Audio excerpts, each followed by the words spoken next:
ਜਿਹੜਾ ਇੱਥੇ यूनिवर्सिटी पहुँचने का कारण की मानते हो? पढ़ेगा लिखेगा इंडिया तभी तो बढ़ेगा इंडिया, और इनको मानसिक गुलाम बनाना चाहती है और ये स्टूडेंट्स को अपने अंडर में करना चाहती है।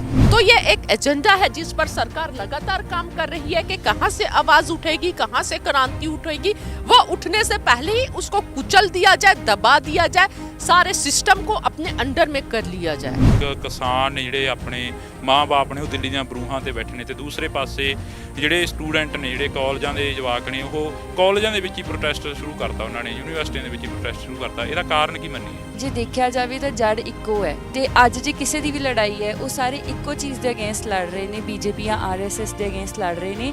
ਤੇ ਫਿਰ ਚਾਹੇ ਇੱਥੇ ਕਿਸਾਨ ਬੈਠਣ, ਚਾਹੇ ਯੂਨੀਵਰਸਿਟੀ ਸਟੂਡੈਂਟਸ ਬੈਠਣ, ਚਾਹੇ ਅਨਇੰਪਲੋਇਡ ਟੀਚਰਸ ਬੈਠਣ। ਵੀਸੀ ਤੇ ਕੋਈ ਨਕੇਲ ਪਾ ਸਕਦਾ ਜੇ ਉਹਦੀਆਂ ਪਾਵਰਾਂ ਨੂੰ ਕੋਈ ਰੋਕ ਸਕਦਾ। ਉਹ ਦੋ ਹੀ ਚੀਜ਼ਾਂ ਨੇ, ਇੱਕ ਤਾਂ ਵਿਦਿਆਰਥੀਆਂ ਦੀ ਏਕਤਾ, ਦੂਸਰਾ ਇਹ ਸੈਨੇਟ ਹੈ। ਇਸ ਕਰਕੇ ਵਿਦਿਆਰਥੀਆਂ ਨੂੰ ਨਾ ਬੁਲਾਓ, ਤੁਸੀਂ 1.5 ਸਾਲ ਤੋਂ ਯੂਨੀਵਰਸਿਟੀ ਬੰਦ ਰੱਖੋ ਤਾਂ ਕਿ ਵਿਦਿਆਰਥੀ ਇਕੱਠੇ ਨਾ ਹੋਣ, ਤੁਹਾਡਾ ਵਿਰੋਧ ਨਾ ਕਰ ਸਕਣ। ਦੂਜੇ ਪਾਸੇ ਸੈਨੇਟ ਨੂੰ ਖਤਮ ਹੀ ਕਰ ਦਿਓ, ਉਹਨੂੰ ਬਦਲ ਕੇ ਉੱਥੇ ਆਪਦੇ ਬੰਦੇ ਬਿਠਾਉਂਦੇ ਆ, ਕਿਉਂਕਿ ਚੋਣਾਂ ਨਾਲ ਤਾਂ ਇਹਨਾਂ ਨੂੰ ਪਤਾ ਜਿੱਤ ਕੇ ਆਉਣ ਦੀ ਹਿੰਮਤ ਹੈ ਨਹੀਂ ਇਹਨਾਂ ਦੀ। ਅੱਜ ਝਾਰਖੰਡ ਤੱਕ ਆਵਾਜ਼ ਪਹੁੰਚ ਗਈ ਆ। ਝਾਰਖੰਡ ਤੋਂ ਜ਼ੇਵਾ ਖਾਨ ਤੁਹਾਡਾ ਸਮਰਥਨ ਕਰਨ ਦੇ ਲਈ ਆ ਗਿਆ ਸੈਨੇਟ ਦੀਆਂ ਚੋਣਾਂ ਨੂੰ ਲੈ ਕੇ। ਕੀ ਲੱਗਦਾ ਕਿੱਥੋਂ ਤੱਕ ਆਵਾਜ਼ ਹੋਰ ਪਹੁੰਚੇਗੀ? ਯੂਕੇ ਤੱਕ ਤਾਂ ਪਹਿਲਾਂ ਹੀ ਪਹੁੰਚ ਚੁੱਕੀ ਹੈ, ਔਰ ਆਪਣੇ ਪੰਜਾਬੀ ਜਦੋਂ ਵਿੱਚ ਸ਼ਾਮਲ ਹੋ ਜਾਣ ਤਾਂ ਸਮਝੋ ਸਾਰੇ ਪਾਸੇ ਖਿੱਲਰ ਗਈ ਗੱਲ, ਤਾਂ ਸਮਝੋ ਸਾਰੇ ਪਾਸੇ ਖਿੱਲਰ ਗਈ ਗੱਲ। ਮੈਨੂੰ ਨਾ ਇੱਕ ਗੱਲ ਦੀ ਸਮਝ ਨਹੀਂ ਆਉਂਦੀ ਹੁੰਦੀ, ਆ ਵੀ ਗਲਤ, ਇਹ ਵੀ ਗਲਤ, ਉਹ ਵੀ ਗਲਤ। ਯਾਰ ਕਿਤੇ ਐਂ ਤਾਂ ਨਹੀਂ ਕਿਤੇ ਤੂੰ ਹੀ ਗਲਤ ਹੋਵੇਂ। ਕਿਸਾਨਾਂ ਦਾ ਵੀ ਅੰਦੋਲਨ, ਸਟੂਡੈਂਟਾਂ ਦਾ ਵੀ ਅੰਦੋਲਨ, ਉਧਰ ਉੱਥੇ ਮਜ਼ਦੂਰਾਂ ਦਾ ਵੀ ਅੰਦੋਲਨ। ਸੈਂਸਰ ਬੋਰਡ ਦੇ ਵਿੱਚ ਵੀ ਤੁਸੀਂ ਇਹ ਸਿਫਾਰਿਸ਼ਾਂ ਕਰਤੀਆਂ ਕਿ ਫਰੀडम ਆਫ ਐਕਸਪ੍ਰੈਸ਼ਨ ਕਿਲ। ਹਰ ਯੂਨੀਵਰਸਿਟੀ ਦਾ ਅੰਦੋਲਨ। ਭਾਈ ਐਡੀ ਕਿੱਡੀ ਕ ਮਸਲਾ ਹੈ, ਕਦੇ ਕੋਈ ਪਾਰਟੀ ਵਾਲਾ, ਕਦੇ ਕੋਈ ਪਾਰਟੀ ਵਾਲਾ। ਸੋ ਇਹਨਾਂ ਡਾਕੂਆਂ ਤੋਂ ਬਚਣ ਲਈ ਸਾਨੂੰ ਪਿੰਡ ਬਣਾਉਣੇ ਪੈਣੇ ਆ, ਔਰ ਇੱਕ ਐਡਾ ਵੱਡਾ ਪਿੰਡ ਬਣਾਉਣਾ ਪੈਣਾ ਜਿਹੜਾ ਪੰਜਾਬ ਹੀ ਉਹ ਪਿੰਡ ਹੋਵੇ, ਉਹ ਦੇਸ਼ ਹੀ ਇਹ ਪਿੰਡ ਹੋਵੇ। ਔਰ ਫਿਰ ਅਸੀਂ ਉਸ ਪਿੰਡ 'ਚ ਕਿਸੇ ਵੀ ਘਰ, ਚਾਹੇ ਉਹ ਐਜੂਕੇਸ਼ਨ ਦਾ ਘਰ ਹੋਵੇ, ਚਾਹੇ ਕਲਾਕਾਰਾਂ ਦਾ ਹੋਵੇ, ਚਾਹੇ ਕਿਸਾਨੀ ਦਾ ਹੋਵੇ, ਮਜ਼ਦੂਰੀ ਦਾ ਹੋਵੇ, ਡਾਕੂ ਨਹੀਂ ਪੈਂਦੇ ਨੇ। ਮਿੱਟੀ ਨਾਲ ਜੁੜੇ ਹੋਏ ਲੋਕਾਂ ਨਾਲ ਗੱਲ ਕਰਨੀ ਚਾਹੀਦੀ ਆ। ਜਿਹੜੇ ਏਸੀਆਂ ਦੇ ਵਿੱਚ ਬੈਠੇ ਆ ਉਹਨਾਂ ਨੂੰ ਮਿੱਟੀ ਦਾ ਨਹੀਂ ਪਤਾ ਹੁੰਦਾ। ਕੀ ਲੱਗਦਾ ਜਿੱਥੇ ਫਿਰ ਉਸ ਯੂਨੀਵਰਸਿਟੀ ਦੇ ਵਿੱਚ ਆ ਕੇ ਕਿਸੇ ਟਾਈਮ ਇੱਥੇ ਪੜ੍ਹਦੇ ਰਹੇ ਹੋ? ਪਹਿਲਾਂ ਤਾਂ ਸਾਨੂੰ ਲਾਹੌਰ ਤੋਂ ਉਜਾੜਿਆ, ਹੁਣ ਸਾਨੂੰ ਇੱਥੋਂ ਵੀ ਕੱਢਣਾ ਚਾਹੁੰਦੇ ਆ। ਇਹਦੇ ਨਾਲ ਦੋਸ਼ਕਾਰ ਕਰਨ ਨੂੰ ਫਿਰਦੇ ਆ, ਸਾਨੂੰ ਐਜੂਕੇਸ਼ਨ ਤੋਂ ਵੀ ਦੂਰ ਕਰਨਾ ਚਾਹੁੰਦੇ ਆ। ਤੇ ਜਿਹੜਾ ਚੰਡੀਗੜ੍ਹ ਤੇ ਸਾਡਾ ਦਾਅਵਾ ਪੰਜਾਬ ਯੂਨੀਵਰਸਿਟੀ ਕਰਕੇ, ਉਹਦੇ ਕਰਕੇ ਚੰਡੀਗੜ੍ਹ ਵੀ ਖੋਹਣ ਨੂੰ ਫਿਰਦੇ ਆ। ਜੇ ਅਸੀਂ ਆਪਣੀ ਮਿੱਟੀ 'ਚੋਂ ਆਪਣੀ ਹੋਂਦ ਨਹੀਂ ਸਾਂਭ ਸਕਦੇ ਤਾਂ ਬਾਹਰ ਜਾ ਕੇ ਅਸੀਂ ਆਪਣੀ ਹੋਂਦ ਸਾਂਭ ਲਾਂਗੇ, ਪੋਸੀਬਲ ਹੀ ਨਹੀਂਗਾ। ਆਪਦੇ ਘਰ 'ਚ ਰਹਿ ਕੇ ਆਪਦੇ ਘਰ ਨੂੰ ਸੁਧਾਰਿਆ ਜਾ ਸਕਦਾ ਕਿ ਅਸੀਂ ਇੱਥੇ ਕੁਝ ਵੀ ਨਹੀਂ ਕਰਦੇ, ਉੱਥੇ ਸਭ ਕੁਝ ਜਾ ਕੇ ਕਰਦੇ ਹਨ। ਅਸਲ 'ਚ ਨਾ ਆਪਣੀ ਇੱਕ ਤਰਾਸਦੀ ਇਹ ਵੀ ਰਹੀ ਹੈ ਵੀ ਆਪਣੇ ਨਾ ਪਿੰਡਾਂ 'ਚ ਜਿਹੜੀ ਮਤਲਬ ਪੋਲਿਟਿਕਸ ਹੈ ਉਹ ਇਦਾਂ ਬਣ ਗਈ ਵੀ ਆਪਣਾ ਇਹ ਰੌਲਾ ਨਹੀਂ ਵੀ ਆਪਣਾ ਕਿਸੇ ਨਾਲ ਰੌਲਾ। ਆਪਣੇ ਨਾ ਰੌਲਾ ਇਹ ਹੈ ਵੀ ਜੀ ਮੇਰੇ ਚਾਚੇ ਨਾਲ ਮੇਰੀ ਬਣਦੀ ਨਹੀਂ, ਜੇ ਉਹ ਕਾਂਗਰਸੀ ਹੈ ਤਾਂ ਮੈਂ ਆਟੋਮੈਟਿਕ ਹੀ ਗੱਲ ਨਹੀਂ ਹੈ, ਬਸ ਗੱਲ ਖਤਮ। ਦੂਜੀ ਤਾਂ ਹੈ ਹੀ ਨਹੀਂ। ਪੰਜਾਬ ਦਾ ਤਾਂ ਨਾ ਹੀ ਕੱਟਣ ਨੂੰ ਫਿਰਦੇ ਨੇ। ਜਿਹੜਾ ਪੰਜਾਬ ਦਾ ਦਿਲ ਸੀਗਾ ਯੂਨੀਵਰਸਿਟੀ, ਉਸ ਨੂੰ ਤਾਂ ਖਤਮ ਕਰਨ ਨੂੰ ਫਿਰਦੇ ਨੇ। ਬਚਾਇਆ ਕਿਵੇਂ ਜਾਊਗਾ ਫਿਰ?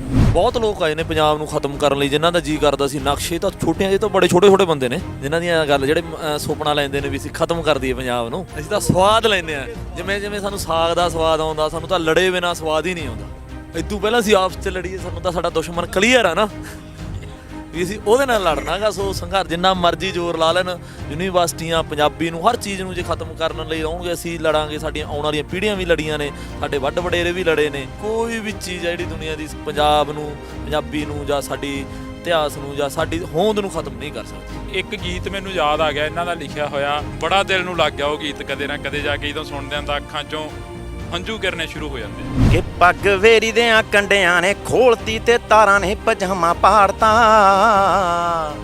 ਹੈ ਸਾਨੂੰ ਮਿਲਿਆ ਮੁਆਵਜ਼ਾ ਨਾ ਨਰਮੇ ਦਾ ਬਾਪੂ ਧਰਨੇ 'ਚ ਮਾਰਤਾ। ਹੈ ਸਾਡਾ ਅੰਗ ਅੰਗ ਮਿੱਟੀ ਵਿੱਚ ਰੁਲਿਆ ਤੇ ਰਹਿ ਗਿਆਂਗੇ ਖਾਲੀ ਪੱਲੇ ਨੀ। ਸਾਡੇ ਜੇਬਾਂ ਵਿੱਚ ਤੂੜੀ, ਸਾਡੇ ਸਿਰ ਤੋਂ ਸ਼ਾਹਾਂ ਦੇ ਭਰਨ ਗੱਲੇ ਨੀ। ਦੁੱਖ ਜਦੋਂ ਕਦੇ ਵਿਤੋਂ ਬਾਹਰ ਹੋ ਜਾਵੇ ਨੀ, ਖੂਹ ਤੇ ਵਹਿ ਕੇ ਹੱਸ ਲੈਨੇ ਆ ਨੀ। ਜਦੋਂ ਆਉਂਦੀ ਨੀ ਕਬੀਲਦਾਰੀ, ਸਾਬ 'ਚ ਨੀ ਲਾਣਾ ਨਾਲ ਡੱਕ ਲੈਨੇ ਆ। ਹਾਏ ਜਦੋਂ ਫੇਰ ਵੀ ਦਿਲਾਂ ਤੋਂ ਗੱਲ ਲਵੇ ਨਾ ਨੀ, ਰਸਾਂ ਮੂੰਹੋਂ ਚੱਕ ਲੈਨੇ ਆ। ਪੰਜਾਬ ਯੂਨੀਵਰਸਿਟੀ ਦੀ ਜੇ ਗੱਲ ਕਰਦੇ ਆ ਤਾਂ ਪੰਜਾਬ ਯੂਨੀਵਰਸਿਟੀ ਪੰਜਾਬ ਦਾ ਦਿਲ ਆ। ਪੰਜਾਬ ਦੀ ਰਾਜਧਾਨੀ ਦੇ ਵਿੱਚ ਬਣੀ ਪੰਜਾਬ ਯੂਨੀਵਰਸਿਟੀ ਦੀ ਅੱਜ ਅਸੀਂ ਗੱਲ ਕਰਾਂਗੇ। ਸੈਨੇਟ ਦੀਆਂ ਚੋਣਾਂ ਨੂੰ ਲੈ ਕੇ ਕਾਫੀ ਜਿਹੜਾ ਮੁੱਦਾ ਹੈਗਾ ਗਰਮ ਹੁੰਦਾ ਜਾ ਰਿਹਾ, ਕਾਫੀ ਮੁੱਦਾ ਭਖਦਾ ਜਾ ਰਿਹਾ। ਤੁਹਾਨੂੰ ਇਸ ਵਕਤ ਕੱਲ ਦੀ ਤਰ੍ਹਾਂ ਫੇਰ ਦਿਖਾਉਣੇ ਆ ਪਿੱਛੇ ਜਿਹੜੇ ਬੈਰੀਗੇਟ ਨੇ ਜਿਉਂ ਦੀ ਤਿਉਂ ਲੱਗੇ ਹੋਏ ਨੇ। ਪਿੱਛੇ ਜਿਹੜੇ ਬੈਰੀਗੇਟ ਨੇ ਜਿਉਂ ਦੀ ਤਿਉਂ ਲੱਗੇ ਹੋਏ ਨੇ। ਤੇ ਜੇ ਇੱਧਰ ਗੱਲ ਕਰੀਏ ਤਾਂ ਅੱਜ 7ਵਾਂ ਦਿਨ ਹੈਗਾ ਇਸ ਸੈਨੇਟ ਦੀਆਂ ਚੋਣਾਂ ਨੂੰ ਲੈ ਕੇ ਜਿਹੜਾ ਪ੍ਰੋਟੈਸਟ ਆ ਚੱਲ ਰਿਹਾ ਹੈਗਾ। ਤੁਸੀਂ ਦੇਖ ਸਕਦੇ ਹੋ ਇੱਧਰਲੇ ਪਾਸੇ ਅੱਜ ਸਟੂਡੈਂਟ ਨੇ ਜਿਹੜੇ ਬੈਠੇ ਹੋਏ ਨੇ, ਪਰ ਸਟੂਡੈਂਟਾਂ ਦੇ ਨਾਲ ਨਾਲ ਵੱਖ-ਵੱਖ ਸਟੇਟਾਂ ਤੋਂ ਜਿਹੜੇ ਲੋਕ ਨੇ ਉਹ ਵੀ ਸਮਰਥਨ ਕਰਨ ਦੇ ਲਈ ਆ ਰਹੇ ਨੇ। ਇੱਥੇ ਅੱਜ ਵਿਸ਼ੇਸ਼ ਤੌਰ ਤੇ ਜੇ ਗੱਲ ਕਰੀਏ ਤਾਂ ਕੁਲਜੀਤ ਸਿੰਘ ਨਾਗਰਾ ਪਹੁੰਚਦੇ ਨੇ। ਉਸ ਤੋਂ ਬਾਅਦ ਜੇ ਹੁਣ ਦੀ ਗੱਲ ਕਰੀਏ ਤਾਂ ਝਾਰਖੰਡ ਤੋਂ ਬੀਬਾ ਜੇਵਾ ਖਾਨ ਪਹੁੰਚਦੇ ਨੇ, ਬਾਈ ਅਮਤੋਜ ਮਾਨ ਤੇ ਬਾਈ ਗਲਬ ਵੜੈਂਚ ਤੇ ਹੋਰ ਵੀ ਕਾਫੀ ਜਿਹੜੇ ਸਟੂਡੈਂਟ ਨੇ ਇੱਥੇ ਪਹੁੰਚਦੇ ਨੇ। ਤੁਹਾਨੂੰ ਇਹ ਤਸਵੀਰਾਂ ਨੇ ਜਿਹੜੀਆਂ ਨਜ਼ਰ ਆਉਣਗੀਆਂ। ਗੱਲਬਾਤ ਕਰਦੇ ਆਂਗੇ ਇੱਥੇ ਸਾਰਿਆਂ ਦੇ ਨਾਲ, ਕੀ ਕਹਿਣਾਗਾ। ਪਹਿਲਾਂ ਤਾਂ ਸਵਾਗਤ ਕਰਾਂਗੇ ਜੇਵਾ। ਪਹਿਲਾਂ अस्सलाम वालेकुम। वालेकुम अस्सलाम, आदाब, नमस्कार, सत श्री अकाल। ਕੀ ਅੱਜ ਜਿਹੜਾ ਇੱਥੇ ਯੂਨੀਵਰਸਿਟੀ ਪਹੁੰਚਣ ਦਾ ਕਾਰਨ ਕੀ ਮੰਨਦੇ ਹੋਗੇ? देखिए, यूनिवर्सिटी में जो सीनेट के का सिलेक्शन होता है और यहाँ पर क्या है, बनारस हिंदू यूनिवर्सिटी से जो वाइस चांसलर है उनको ला के रख दिया गया है और इसे केंद्र सरकार के अंडर में ये यूनिवर्सिटी को करना चाह रही है केंद्र सरकार। तो कहीं ना कहीं सरकार की जो पिछली नीतियाँ हैं 2-3 साल से हम देख रहे हैं कि शिक्षण संस्थानों को ही का भगवाकरण करने में लगी हुई है सरकार, और जानती है कि पढ़ेगा लिखेगा इंडिया तभी तो बढ़ेगा इंडिया। और शिक्षा ही एक ऐसा माध्यम है जिससे लोगों की सोच बदलती है। शिक्षित लोग रहेंगे, बच्चे रहेंगे, ये देश के भविष्य हैं। तो इनको मानसिक गुलाम बनाना चाहती है और ये स्टूडेंट्स को अपने अंडर में करना चाहती है और इन पर कब्जा करना चाहती है ताकि वो आगे जो एजेंडा है उनका वो एजेंडे को चला सके। तो हम देख सकते हैं कि देश में 3 सालों में किस तरह जो स्टूडेंट्स हैं वो सफ़र कर रहे हैं, चाहे वो अलीगढ़ मुस्लिम यूनिवर्सिटी हो, जामिया हो, जेएनयू हो, डीयू हो, हर जगह छात्रों को परेशानी हो रही है। और केंद्र का दबाव जो है, कोई भी फील्ड ऐसा नहीं है जो स्वतंत्र रूप से या डेमोक्रेसी की हत्या नहीं हो रही है। तो ये भी एक उसी प्रोसेस में है। जिस तरह दिन रात डेमोक्रेसी की दिन दहाड़े हत्या हो रही है, ये भी उसी प्रोसेस में है कि डेमोक्रेसी की हत्या की जाए और जो स्टूडेंट्स हैं उनके आवाज़ को दबाया जाए और उनको मानसिक गुलाम बना लिया जाए। ये मानसिक गुलाम बनाने के तरफ एक कदम है और ये कहीं ना कहीं पंजाब के स्टूडेंट्स के भी हकों को मारने का और पंजाब के भी हक को दबाने का, जिस तरह पहले सरकार करते आई है, लगातार पंजाब के हक को छीनते आई है, पंजाब को कमज़ोर करते आई है, पंजाब के आवाज़ को दबाते आई है। यह ठीक उसी प्रोसेस में है, उसी का एक एजेंडा है कि पंजाब के आवाज़ को दबाया जाए, पंजाब के हक को मारा जाए। जो पहला भी इतिहास है, आप देख सकते हैं कि पंजाब ने देश को सब कुछ दिया है, सबसे ज़्यादा, चाहे वो ग्रीन रिवॉल्यूशन के थ्रू अनाज हो, देश में सबसे ज़्यादा अनाज पंजाब देती है, या फिर श्वेत क्रांति लाकर दूध का उत्पादन पंजाब देती है, और या फिर बॉर्डर में शहीद होने की जहाँ पर बात होती है वहाँ पर पंजाब के जो वीर है, सपूत है, वो सबसे आगे रहते हैं। लेकिन ये सरकार जो है लगातार पंजाब के ही हक को दबा रही है।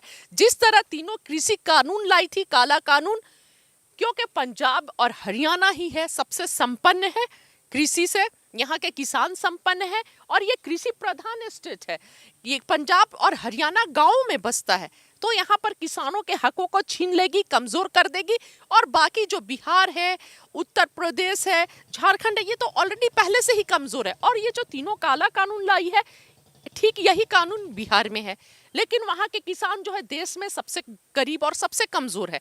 तो सरकार क्या पंजाब के और हरियाणा के भी किसानों को देश के किसानों जितना कमज़ोर बनाना चाहती है? तो ये एक एजेंडा है जिस पर सरकार लगातार काम कर रही है कि कहाँ से आवाज़ उठेगी, कहाँ से क्रांति उठेगी, वह उठने से पहले ही उसको कुचल दिया जाए, दबा दिया जाए, सारे सिस्टम को अपने अंडर में कर लिया जाए। ਗੱਲ ਅੱਜ ਜੇ ਸਟੂਡੈਂਟਾਂ ਦੀ ਕਰੀਦਾ, ਸਟੂਡੈਂਟ ਪੰਜਾਬ ਦੇ ਵੀ ਬਾਹਰ ਨੂੰ ਜਾ ਰਹੇ ਨੇ, ਹੋਰ ਸਟੇਟਾਂ ਦੇ ਵੀ ਬਾਹਰ ਨੂੰ ਜਾ ਰਹੇ ਨੇ। ਹਰ ਕੋਈ ਕਹਿ ਰਿਹਾ ਕਿ ਅਸੀਂ ਪ੍ਰਵਾਸ ਕਰਕੇ ਕੁਝ ਭਲਾ ਕਰਾਂਗੇ ਦੇਸ਼ ਦਾ ਜਾਂ ਆਪਣੇ ਕੌਮ ਦਾ ਜਾਂ ਆਪਣੇ ਸਟੇਟ ਦਾ। ਇਹਨਾਂ ਨੂੰ ਰੋਕਿਆ ਨਹੀਂ ਜਾ ਸਕਦਾ ਕਿਵੇਂ ਨਾ ਕਿਵੇਂ? इसको रोका नहीं जा सकता। जो बाहर जा रहे हैं, देखिए सब तो जान रहे हैं कि देश में क्या सिस्टम चल रहा है। देश में लगातार शोषण का एक प्रोसेस चल रहा है। यहाँ पर नौकरी नहीं है। जब सरकार में सत्ता में आने से पहले 2 करोड़ नौकरी हर साल दे रही थी, लेकिन हुआ क्या, उसके बदले में सरकारी संस्थान ही बंद कर दिए जा रहे हैं और पकौड़ा को भी रोजगार बताया जा रहा है। और अब तो ये हाल हो गई है महंगाई की कि पेट्रोल डीजल और मट्टी तेल के साथ साथ सारे खाने के सामान इतने महंगे हो गए हैं, रसोई गैस महंगी हो गई है, तो रोजगार नहीं है देश में तो क्या करेंगे? हाँ, और कोई सेफ्टी नहीं है। इस तरह आवाज को कुचला जा रहा है, कोई स्वतंत्र रूप कल कहीं पिटाई पड़ रही थी, हमने देखा कुछ स्टूडेंट्स होंगे जो नौकरियां मांग रहे थे तो उन पर लाठी चलाया जा रहा है। पहले सत्ता में वादा करके आए कि 2 करोड़ नौकरी हर साल देंगे और अब जो नौकरी मांग रहा है उस पर लाठी चलाई जा रही है। कोई रोजगार नहीं है, कोई भविष्य नहीं है, ना कोई किसी का भविष्य सुरक्षित नहीं है, तो क्या करेंगे छात्र? उनके पास तो सामने सवाल है कि वो अपने फ्यूचर को कैसे ये करेंगे, जीवन यापन कैसे होगा। सबका फ्यूचर जो है, जो भविष्य है वो अंधकार में है। देश का भविष्य के साथ साथ छात्रों का भविष्य जो है सबसे ज्यादा अंधकार में है। इस सरकार ने सबके साथ छल छलावा किया है, उसमें छात्र भी हैं, कोई अछूता नहीं है, किसान भी है। किसान की आय दुगनी करने का कहा गया था और आज 9 महीने हो जाएंगे 26 तारीख को, पर कोई सुनवाई नहीं है। दिल्ली की सरहदों पर किसान बैठा हुआ है।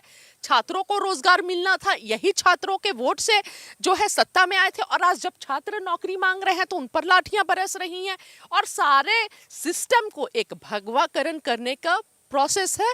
सत्ता में बैठे लोग सभी को मानसिक गुलाम बना लेना चाहते हैं और बाकी देश को गुलामी की जंजीरों में बांध देना चाहते हैं, क्योंकि किसी का भी स्वतंत्र सोच ना हो। अगर स्वतंत्र सोच होगा तो इनकलाब उठेगा, सवाल पैदा होंगे। सवाल को खत्म कर देना सरकार चाहती है, जिसका जो सबसे पहला प्रोसेस यूनिवर्सिटी से शुरू हुआ, हम देख सकते हैं 3-4 साल से, और वही प्रोसेस में अभी भी है। कोरोना के नाम पर सबसे ज्यादा छल हुआ है लोगों का, सबसे ज्यादा हक को मारा गया है कोरोना के नाम पर। छल छलावा जो चल रहा है वो अब तक कंटिन्यू है। ਸੋ ਗੱਲਬਾਤ ਕਰਦੇ ਆਂ ਇੱਥੇ ਹੋਰ ਵੀ ਜਿਹੜੇ ਸਟੂਡੈਂਟ ਆਏ ਹੋਏ ਨੇ ਉਹਨਾਂ ਨਾਲ ਗੱਲਬਾਤ ਕਰਦੇ ਆਂਗੇ। ਕੋਮਲ, ਅਮਨ ਜਿਹੜੇ ਇੱਥੋਂ ਦੇ ਯੂਨੀਵਰਸਿਟੀ ਦੇ ਸਟੂਡੈਂਟ ਨੇ ਉਹਨਾਂ ਨਾਲ ਗੱਲਬਾਤ ਕਰਦੇ ਰਵਾਂਗੇ। ਕੋਮਲ, ਅਮਰਤ ਕੀ ਲੱਗਦਾ ਗਾ ਇਸ ਅੰਦੋਲਨ ਨੂੰ ਲੈ ਕੇ? ਇੱਕ ਕਿਸਾਨ ਨੇ ਜਿਹੜੇ ਆਪਣੇ ਮਾਂ-ਬਾਪ ਨੇ ਉਹ ਦਿੱਲੀ ਦੀਆਂ ਬਰੂਹਾਂ ਤੇ ਬੈਠੇ ਨੇ ਤੇ ਦੂਸਰੇ ਪਾਸੇ ਜਿਹੜੇ ਸਟੂਡੈਂਟ ਨੇ, ਜਿਹੜੇ ਕਾਲਜਾਂ ਦੇ ਜਵਾਕ ਨੇ, ਉਹ ਕਾਲਜਾਂ ਦੇ ਵਿੱਚ ਹੀ ਪ੍ਰੋਟੈਸਟ ਸ਼ੁਰੂ ਕਰਤਾ ਉਹਨਾਂ ਨੇ, ਯੂਨੀਵਰਸਿਟੀਆਂ ਦੇ ਵਿੱਚ ਹੀ ਪ੍ਰੋਟੈਸਟ ਸ਼ੁਰੂ ਕਰਤਾ। ਇਹਦਾ ਕਾਰਨ ਕੀ ਮੰਨੀਏ? ਇਹਨਾਂ ਸਭ ਦੀ ਅੱਜ ਇੰਡੀਆ ਦੇ ਵਿੱਚ ਜੇ ਕਿਤੇ ਵੀ ਕੋਈ ਵੀ ਪ੍ਰੋਟੈਸਟ ਲੱਗ ਰਿਹਾ ਤਾਂ ਜੇ ਇਨਡਾਇਰੈਕਟਲੀ ਜਾਂ ਡਾਇਰੈਕਟਲੀ ਦੇਖੇ ਤਾਂ ਸਭ ਦੀ ਜੜ ਜਿਹੜੀ ਹੈ, ਸਭ ਦਾ ਰੂਟ ਸੇਮ ਹੀ ਹੈ, RSS BJP। ਹੁਣ ਜੇ ਇਹੀ ਯੂਨੀਵਰਸਿਟੀ ਦਾ ਪ੍ਰੋਟੈਸਟ ਦੇਖੀਏ, ਇਹਦਾ ਵੀ ਇਹੀ ਜੜ ਹੈ ਕਿ RSS ਦਾ ਜਿਹੜਾ ਸੰਘੀ VC ਇਹਨਾਂ ਨੇ ਬਿਠਾਇਆ ਹੈ। ਜਿਹੜੇ ਕਿਸਾਨ ਸਾਡੇ ਬਜ਼ੁਰਗ ਬੈਠੇ ਨੇ ਬਾਰਡਰਸ ਤੇ, ਉਹਨਾਂ ਦਾ ਵੀ ਇਹੀ ਰੀਜ਼ਨ ਹੈ ਕਿ ਜਿਹੜੀ BJP ਸਰਕਾਰ ਹੈ, ਜਿਹੜੀ ਸੰਘੀ ਸਰਕਾਰ ਹੈ, ਉਹ ਇਹ ਬਿੱਲ ਲੈ ਕੇ ਆਉਣਾ ਚਾਹੁੰਦੀ ਹੈ। ਤਾਂ ਜੇ ਦੇਖਿਆ ਜਾਵੇ ਤਾਂ ਜੜ ਇੱਕੋ ਹੈ ਤੇ ਅੱਜ ਜੇ ਕਿਸੇ ਦੀ ਵੀ ਲੜਾਈ ਹੈ ਉਹ ਸਾਰੇ ਇੱਕੋ ਚੀਜ਼ ਦੇ ਅਗੇਂਸਟ ਲੜ ਰਹੇ ਨੇ, BJP ਜਾਂ RSS ਦੇ ਅਗੇਂਸਟ ਲੜ ਰਹੇ ਨੇ। ਤੇ ਫਿਰ ਚਾਹੇ ਇੱਥੇ ਕਿਸਾਨ ਬੈਠਣ, ਚਾਹੇ ਯੂਨੀਵਰਸਿਟੀ ਸਟੂਡੈਂਟਸ ਬੈਠਣ, ਚਾਹੇ ਉੱਥੇ ਕਿਸਾਨ ਬੈਠਣ, ਚਾਹੇ ਯੂਨੀਵਰਸਿਟੀ ਸਟੂਡੈਂਟ ਬੈਠਣ, ਚਾਹੇ ਅਨਐਮਪਲੋਇਡ ਟੀਚਰਸ ਬੈਠਣ, ਚਾਹੇ ਸਟੂਡੈਂਟਸ ਬੈਠਣ, ਚਾਹੇ ਜੋ ਮਰਜ਼ੀ ਬੈਠੇ, ਸਭ ਦਾ ਜਿਹੜਾ ਜੜ ਹੈ ਉਹ ਇਸ ਟਾਈਮ ਤੇ ਇਹੀ ਹੈ, ਜਿਹੜੀ ਇਹ ਸੰਘੀ ਸਰਕਾਰ ਇੱਕ ਹਿੰਦੂਤਵਾ ਦਾ ਉਹ ਲੈ ਕੇ ਆ ਰਹੀ ਹੈ, ਏਜੰਡਾ ਲੈ ਕੇ ਆ ਰਹੀ ਹੈ। ਅਮਨ, ਤੁਹਾਨੂੰ ਕੀ ਲੱਗਦਾ ਗਾ? ਇੱਕ ਪਾਸੇ ਬਜ਼ੁਰਗ ਨੇ ਜਿਹੜੇ ਦਿੱਲੀ ਦੀਆਂ ਬਰੂਹਾਂ ਤੇ ਬੈਠੇ ਨੇ, ਦੂਸਰੇ ਪਾਸੇ ਇੱਥੇ ਵੀ ਇੱਕ ਪ੍ਰੋਟੈਸਟ ਸ਼ੁਰੂ ਹੋ ਗਿਆ, ਅੰਦੋਲਨ ਦੀ ਤਰ੍ਹਾਂ ਇੱਕ ਲਗਾਤਾਰ ਹੋ ਗਏ ਤੁਹਾਨੂੰ 6 ਤੋਂ 7 ਦਿਨ ਬੈਠਿਆਂ ਨੂੰ। ਕੀ ਲੱਗਦਾ ਪੱਲੇ ਪਊ ਕੁਛ? ਦੇਖੋ ਇਹ ਤਾਂ ਢੀਠ ਬਣੇ ਹੋਏ ਨੇ RSS BJP ਦੇ, ਜਿੱਥੇ ਤੇ ਇਹਨਾਂ ਨੇ ਪੈਰ ਜਮਾਏ ਨੇ, ਜਿਹੜੀਆਂ ਇੰਸਟੀਟਿਊਟਸ ਦੇ ਵਿੱਚ ਇਹ ਪਹੁੰਚੇ ਨੇ, ਹਰ ਥਾਂ ਦੇ ਉੱਤੇ ਇਹਨਾਂ ਦਾ ਇੱਕੋ ਮਕਸਦ ਹੈ ਵੀ ਸਾਨੂੰ ਪਤਾ ਵੀ ਅਸੀਂ ਜਿੱਥੇ ਪਹੁੰਚ ਚੁੱਕੇ ਅਸੀਂ ਆਪੋਜੀਸ਼ਨ ਖਤਮ ਕਰਨੀ ਆ ਹਰ ਹਾਲ ਦੇ ਵਿੱਚ। ਜਿਹੜੀ ਵੀ ਜਿੱਥੇ ਕਿਤੇ ਵੀ ਮਾੜੀ ਮੋਟੀ ਡੈਮੋਕ੍ਰੇਸੀ ਬਚੀ ਆ ਅਸੀਂ ਉਹਨੂੰ ਵੀ ਨਹੀਂ ਅੱਜ ਬਚਣ ਦੇਣਾ। ਇਸੇ ਕਰਕੇ ਇੱਥੇ ਵੀ ਇਹਨਾਂ ਦਾ ਜ਼ੋਰ ਇਹੀ ਲੱਗਿਆ ਹੋਇਆ ਵੀ ਜੇ BC ਤੇ ਕੋਈ ਨਕੇਲ ਪਾ ਸਕਦਾ, ਜੇ ਉਹਦੀਆਂ ਪਾਵਰਾਂ ਨੂੰ ਕੋਈ ਰੋਕ ਸਕਦਾ, ਉਹ ਦੋ ਹੀ ਚੀਜ਼ਾਂ ਨੇ, ਇੱਕ ਤਾਂ ਵਿਦਿਆਰਥੀਆਂ ਦੀ ਏਕਤਾ, ਦੂਸਰਾ ਇਹ ਸੈਨੇਟ ਹੈ। ਇਸ ਕਰਕੇ ਵਿਦਿਆਰਥੀਆਂ ਨੂੰ ਨਾ ਬੁਲਾਓ, ਤੁਸੀਂ 1.5 ਸਾਲ ਤੋਂ ਯੂਨੀਵਰਸਿਟੀ ਬੰਦ ਰੱਖੋ ਤਾਂ ਕਿ ਵਿਦਿਆਰਥੀ ਇਕੱਠੇ ਨਾ ਹੋਣ, ਤੁਹਾਡਾ ਵਿਰੋਧ ਨਾ ਕਰ ਸਕਣ। ਦੂਜੇ ਪਾਸੇ ਸੈਨੇਟ ਨੂੰ ਖਤਮ ਹੀ ਕਰ ਦਿਓ, ਉਹਨੂੰ ਬਦਲ ਕੇ ਉੱਥੇ ਆਪਦੇ ਬੰਦੇ ਬਿਠਾਉਂਦੇ ਆ, ਕਿਉਂਕਿ ਚੋਣਾਂ ਨਾਲ ਤਾਂ ਇਹਨਾਂ ਨੂੰ ਪਤਾ ਜਿੱਤ ਕੇ ਆਉਣ ਦੀ ਹਿੰਮਤ ਹੈ ਨਹੀਂ ਇਹਨਾਂ ਦੀ। ਇਸ ਕਰਕੇ ਉਹਨੂੰ ਖਤਮ ਹੀ ਕਰਨ ਦੀਆਂ ਪੂਰੀਆਂ ਕੋਸ਼ਿਸ਼ਾਂ ਨੇ। ਤਾਈਓ ਸਾਲ ਦੇ ਵਿੱਚ ਤੀਜੀ ਵਾਰ ਇਹ ਹੋ ਗਿਆ ਵੀ ਸੈਨੇਟ ਦੀਆਂ ਚੋਣਾਂ ਜਿਹੜੀਆਂ ਉਹ ਰੱਦ ਕਰ ਦਿੱਤੀਆਂ ਗਈਆਂ ਨੇ। ਅਮਰਤ, ਤੀਜੀ ਵਾਰ ਚੋਣਾਂ ਰੱਦ ਹੋਈਆਂ ਨੇ, ਕੀ ਲੱਗਦਾ ਹੁਣ ਇੱਥੇ ਬੈਠਿਆਂ ਪੱਕਾ ਮੋਰਚਾ ਲਾਈ ਮੰਨੂ ਕੋਈ ਗੱਲਬਾਤ ਪੱਲੇ ਪਊਗੀ? ਇਹ ਤਾਂ ਮੈਂ ਨਹੀਂ ਬੋਲ ਸਕਦੀ ਕਿਉਂਕਿ ਜਿੰਨਾ ਪ੍ਰੈਸ਼ਰ ਸਾਡੇ ਬਜ਼ੁਰਗਾਂ ਨੇ 9 ਮਹੀਨੇ ਉੱਥੇ ਦਿਖਾਇਆ, ਜੇ ਹਲੇ ਤੱਕ ਉਹਨਾਂ ਦੀ ਵੀ ਸੀ ਤਾਂ ਟਾਈਮ ਤਾਂ ਇੱਧਰ ਵੀ ਲੱਗੂਗਾ। ਪਰ ਇਹੀ ਗੱਲ ਹੈ ਕਿ ਜੇ ਦ੍ਰਿੜਤਾ ਨਾਲ ਚੱਲਦੇ ਗਏ ਤੇ ਸਾਰੇ ਜਾਗਦੇ ਗਏ, ਕਿਉਂਕਿ ਹਰ ਇੱਕ ਵਰਗ ਨੂੰ ਜਾਗਣਾ ਪਏਗਾ, ਫਿਰ ਚਾਹੇ ਯੂਨੀਵਰਸਿਟੀ ਵਰਗ ਹੋਵੇ, ਚਾਹੇ ਉਹ ਕਿਸਾਨਾਂ ਦਾ ਵਰਗ ਹੋਵੇ, ਚਾਹੇ ਡਾਕਟਰਾਂ ਦਾ ਹੋਵੇ, ਚਾਹੇ ਅਧਿਆਪਕਾਂ ਦਾ ਹੋਵੇ। ਪਰ ਇੰਨੀ ਗੱਲ ਜ਼ਰੂਰ ਹੈ ਕਿ ਜੇ ਇਹਨਾਂ ਨੂੰ ਇਹਨਾਂ ਦਾ ਇੱਕ ਵਹਿਮ ਜਿਹਾ ਸੀਗਾ ਨਾ ਕਿ ਹਾਂ ਇਹ ਤਾਂ ਸੁੱਤੇ ਹੋਏ ਨੇ, ਇਹਨਾਂ ਨੂੰ ਕਮਲਾ ਬਣਾਇਆ ਜਾ ਸਕਦਾ, ਚਾਹੇ ਕਰੋਨਾ ਦੀ ਆੜ ਦੇ ਵਿੱਚ ਬਣਾ ਦਈਏ, ਚਾਹੇ ਯੂਨੀਵਰਸਿਟੀ ਬੰਦ ਕਰਕੇ, ਐਟਲੀਸਟ ਇਹਨਾਂ ਦਾ ਉਹ ਜਿਹੜਾ ਇੱਕ ਵਹਿਮ ਜਿਹਾ ਉਹ ਤਾਂ ਦੂਰ ਹੋ ਗਿਆ ਕਿ ਹਾਂ ਇਹ ਕਮਲੇ ਤਾਂ ਹੈਗੇ ਨਹੀਂ, ਇਹਨਾਂ ਨੂੰ ਪਤਾ ਤਾਂ ਲੱਗ ਰਿਹਾ ਕਿ ਤਾਈਓ ਇਹਨਾਂ ਰਿਐਕਸ਼ਨ ਆ ਰਿਹਾ। ਤੇ ਇਹਨਾਂ ਨੂੰ ਇੰਨਾ ਜ਼ਰੂਰ ਪਤਾ ਲੱਗ ਗਿਆ ਕਿ ਹੁਣ ਜਾਗ ਗਏ ਨੇ, ਤੇ ਜੇ ਇਹਨਾਂ ਨੂੰ ਇੰਨਾ ਪਤਾ ਲੱਗ ਗਿਆ ਕਿ ਹੁਣ ਜਾਗ ਗਏ ਨੇ ਤਾਂ ਆਬਵੀਅਸਲੀ ਕੋਈ ਨਾ ਕੋਈ ਸੋਲੂਸ਼ਨ ਤਾਂ ਨਿਕਲੇਗਾ ਹੀ। ਸੋ ਗੱਲਬਾਤ ਜਾਰੀ ਹੈ ਕਿ ਬਾਈ ਅਮਤੋਜ ਹੋਰੇ ਆਏ ਹੋਏ ਨੇ, ਅਮਤੋਜ ਮਾਨ ਹੋਰੇ, ਤੇ ਬਾਈ ਹੋਰਾਂ ਦੇ ਨਾਲ ਗੱਲਬਾਤ ਕਰਾਂਗੇ। ਬਾਈ ਅੱਜ ਝਾਰਖੰਡ ਤੱਕ ਆਵਾਜ਼ ਪਹੁੰਚ ਗਈ ਆ, ਝਾਰਖੰਡ ਤੋਂ ਜ਼ੇਵਾ ਖਾਨ ਤੁਹਾਡਾ ਸਮਰਥਨ ਕਰਨ ਦੇ ਲਈ ਆ ਗਿਆ ਸੈਨੇਟ ਦੀਆਂ ਚੋਣਾਂ ਨੂੰ ਲੈ ਕੇ। ਕੀ ਲੱਗਦਾ ਕਿੱਥੋਂ ਕੁ ਤੱਕ ਆਵਾਜ਼ ਹੋਰ ਪਹੁੰਚੇਗੀ? ਤੁਹਾਡੇ ਰਾਹੀਂ ਯੂਕੇ ਤੱਕ ਤਾਂ ਪਹਿਲਾਂ ਹੀ ਪਹੁੰਚ ਚੁੱਕੀ ਹੈ, ਔਰ ਆਪਣੇ ਪੰਜਾਬੀ ਜਦੋਂ ਵਿੱਚ ਸ਼ਾਮਲ ਹੋ ਜਾਣ ਤਾਂ ਸਮਝੋ ਸਾਰੇ ਪਾਸੇ ਖਿੱਲਰ ਗਈ ਗੱਲ, ਹੈ ਨਾ। ਔਰ ਇਹ ਆਵਾਜ਼ ਇਹਨੂੰ ਹੀ ਬਣਾਉਣਾ ਆਪਾਂ ਆਦਤ। ਜਦੋਂ ਵੀ ਕੋਈ ਵੀ ਮਸਲਾ ਹੋਵੇ, ਜੇ ਅਸੀਂ ਸਾਰੇ ਇਕੱਠੇ ਹੋਵਾਂਗੇ ਨਾ ਸ਼ੇਰਾ ਉਹਦੇ ਤੇ, ਤਾਂ ਹੀ ਸਾਡੇ ਮਸਲੇ ਨਜਿੱਠੇ ਜਾਣਗੇ। ਔਰ ਇਹ ਕੋਈ ਡਿਸਟਰਬਿੰਗ ਗੱਲ ਨਹੀਂ ਹੁੰਦੀ, ਇਹ ਕੰਸਟਰਕਟਿਵ ਗੱਲ ਹੈ। ਮੈਂ ਇੱਕ ਵਾਰੀ ਫਿਰ ਕਲੀਅਰ ਕਰੂੰਗਾ ਕਿ ਸਾਡਾ ਕਿਸੇ ਵਿਸ਼ੇਸ਼ ਪਾਰਟੀ ਨਾਲ ਕੋਈ ਮਸਲਾ ਨਹੀਂਗਾ। ਇੱਥੇ ਜਿਹੜੀ ਦੂਜੀ ਪਾਰਟੀ ਸੀ ਸਾਡੇ ਸਟੇਟ 'ਚ ਤਾਂ ਸਭ ਤੋਂ ਵੱਡਾ ਚੰਦ ਉਹਨੇ ਚਾੜਿਆ ਸੀ, ਤੇ ਆ ਯੂਨੀਵਰਸਿਟੀ ਵੀ ਜੇ ਪਹਿਲਾਂ ਤੋਂ ਇਹਨੂੰ ਸੰਭਾਲਿਆ ਗਿਆ ਹੁੰਦਾ ਤਾਂ ਗੱਲ ਵੀ ਨਹੀਂ ਪਹੁੰਚਣੀ ਸੀ ਇੱਥੇ ਤੱਕ। ਸੋ ਵੀ ਆਰ ਨਾਟ ਅਗੇਂਸਟ ਕੋਈ ਵਨ ਵਿਸ਼ੇਸ਼ ਪਾਰਟੀ, ਬਟ ਅਸੀਂ ਪੰਜਾਬ ਦੇ ਨਾਲ ਹੈ, ਪੰਜਾਬੀਅਤ ਦੇ ਨਾਲ ਹੈ। ਇਹਦਾ ਜੋ ਵੀ ਘਾਣ ਕਰੂਗਾ ਅਸੀਂ ਉਹਦੇ ਉਲਟ ਖੜੇ ਹੋਵਾਂਗੇ, ਉਂਗਲ ਚੱਕ ਕੇ, ਹੱਥ ਚੱਕ ਕੇ, ਬਾਂਹ ਚੱਕ ਕੇ ਖੜੇ ਹੋਵਾਂਗੇ। ਤੇ ਮੈਂ ਇੱਕ ਤੁਹਾਨੂੰ ਵੀ ਕਹੂੰਗਾ, ਕਿਉਂਕਿ ਮੈਂ ਤਾਂ ਤੁਹਾਡੇ ਨਾਲ ਕੱਲ ਵੀ ਲੰਬਾ ਚੌੜਾ ਬੋਲ ਕੇ ਗਿਆ।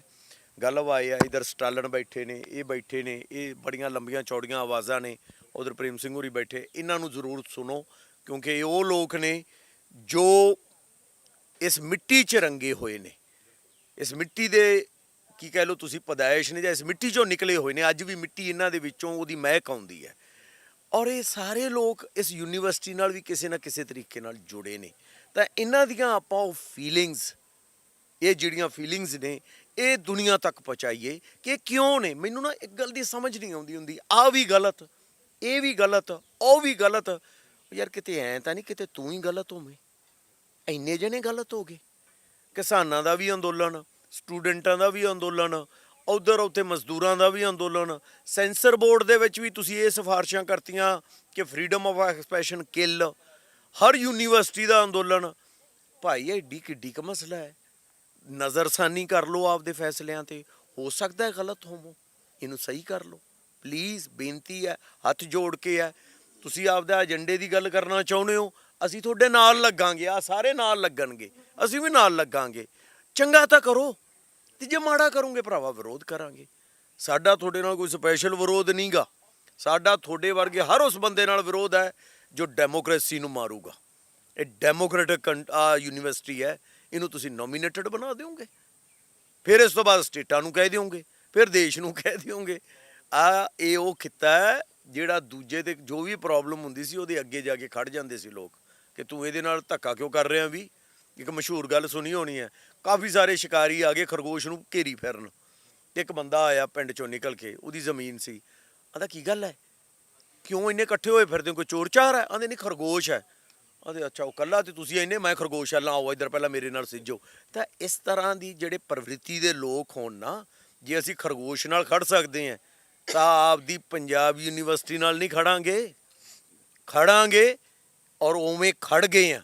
ਔਰ ਮੈਂ ਤੁਹਾਡੇ ਰਾਹੀਂ ਕਹਿਣਾ ਚਾਹੁੰਦਾ ਹੈ ਕਿ ਇਹ ਇੱਕ ਬੜੀ ਅੱਛੀ ਸਮਝ ਡਿਵੈਲਪ ਹੋਈ ਹੈ। ਕਿਸੇ ਦਾ ਵੀ ਮਸਲਾ ਹੋਵੇ ਸਾਰੇ ਇਕੱਠੇ ਹੋ ਜਾਓ, ਇਹਦੇ ਨਾਲ ਸਮਾਜ, ਸਟੇਟ, ਦੇਸ਼ ਤਰੱਕੀ ਕਰਦਾ ਹੈ, ਕੌਮਾਂ ਤਰੱਕੀ ਕਰਦੀਆਂ ਨੇ। ਥੈਂਕ ਗੋਡ ਅਸੀਂ ਉਸ ਪਾਸੇ ਤੁਰ ਪਏ ਹਾਂ, ਉਹਦਾ ਰਿਜ਼ਲਟ ਅਸੀਂ ਪਾਰਲੀਮੈਂਟ 'ਚ ਵੇਖ ਰਹੇ ਹਾਂ। ਦਾਅਵਾ ਕਰ ਰਹੇ ਨੇ ਨਾ ਅਸੀਂ ਇਹਨਾਂ ਵੱਲ ਹਾਂ, ਅਸੀਂ ਇਹਨਾਂ ਵੱਲ ਹਾਂ। ਪਹਿਲਾਂ ਨਹੀਂ ਦਿਸ ਰਿਹਾ ਸੀ ਇਹ ਮਸਲਾ, ਕਦੋਂ ਦਾ ਵਿਚਾਰਿਆ ਜਾ ਰਿਹਾ ਸੀ ਨਾ। ਬਿੱਲਾਂ ਦੀ ਪ੍ਰਪੋਜ਼ਲ ਕਿਹਨੇ ਦਿੱਤੀ ਹੈ, ਵੀ ਨੋ ਆਲ ਥੀਸ ਥਿੰਗਸ। ਹੋਣੀ ਕਿਉਂ? ਕਿਉਂਕਿ ਇਹਨਾਂ ਨੂੰ ਲੋਕ ਜਦੋਂ ਇਕੱਠੇ ਹੁੰਦੇ ਨੇ ਉਹ ਤੋਂ ਡਰ ਵੀ ਲੱਗਦਾ ਹੈ ਤੇ ਇਹਨਾਂ ਨੂੰ ਸਮਝ ਵੀ ਉਦੋਂ ਆਉਂਦੀ ਹੈ।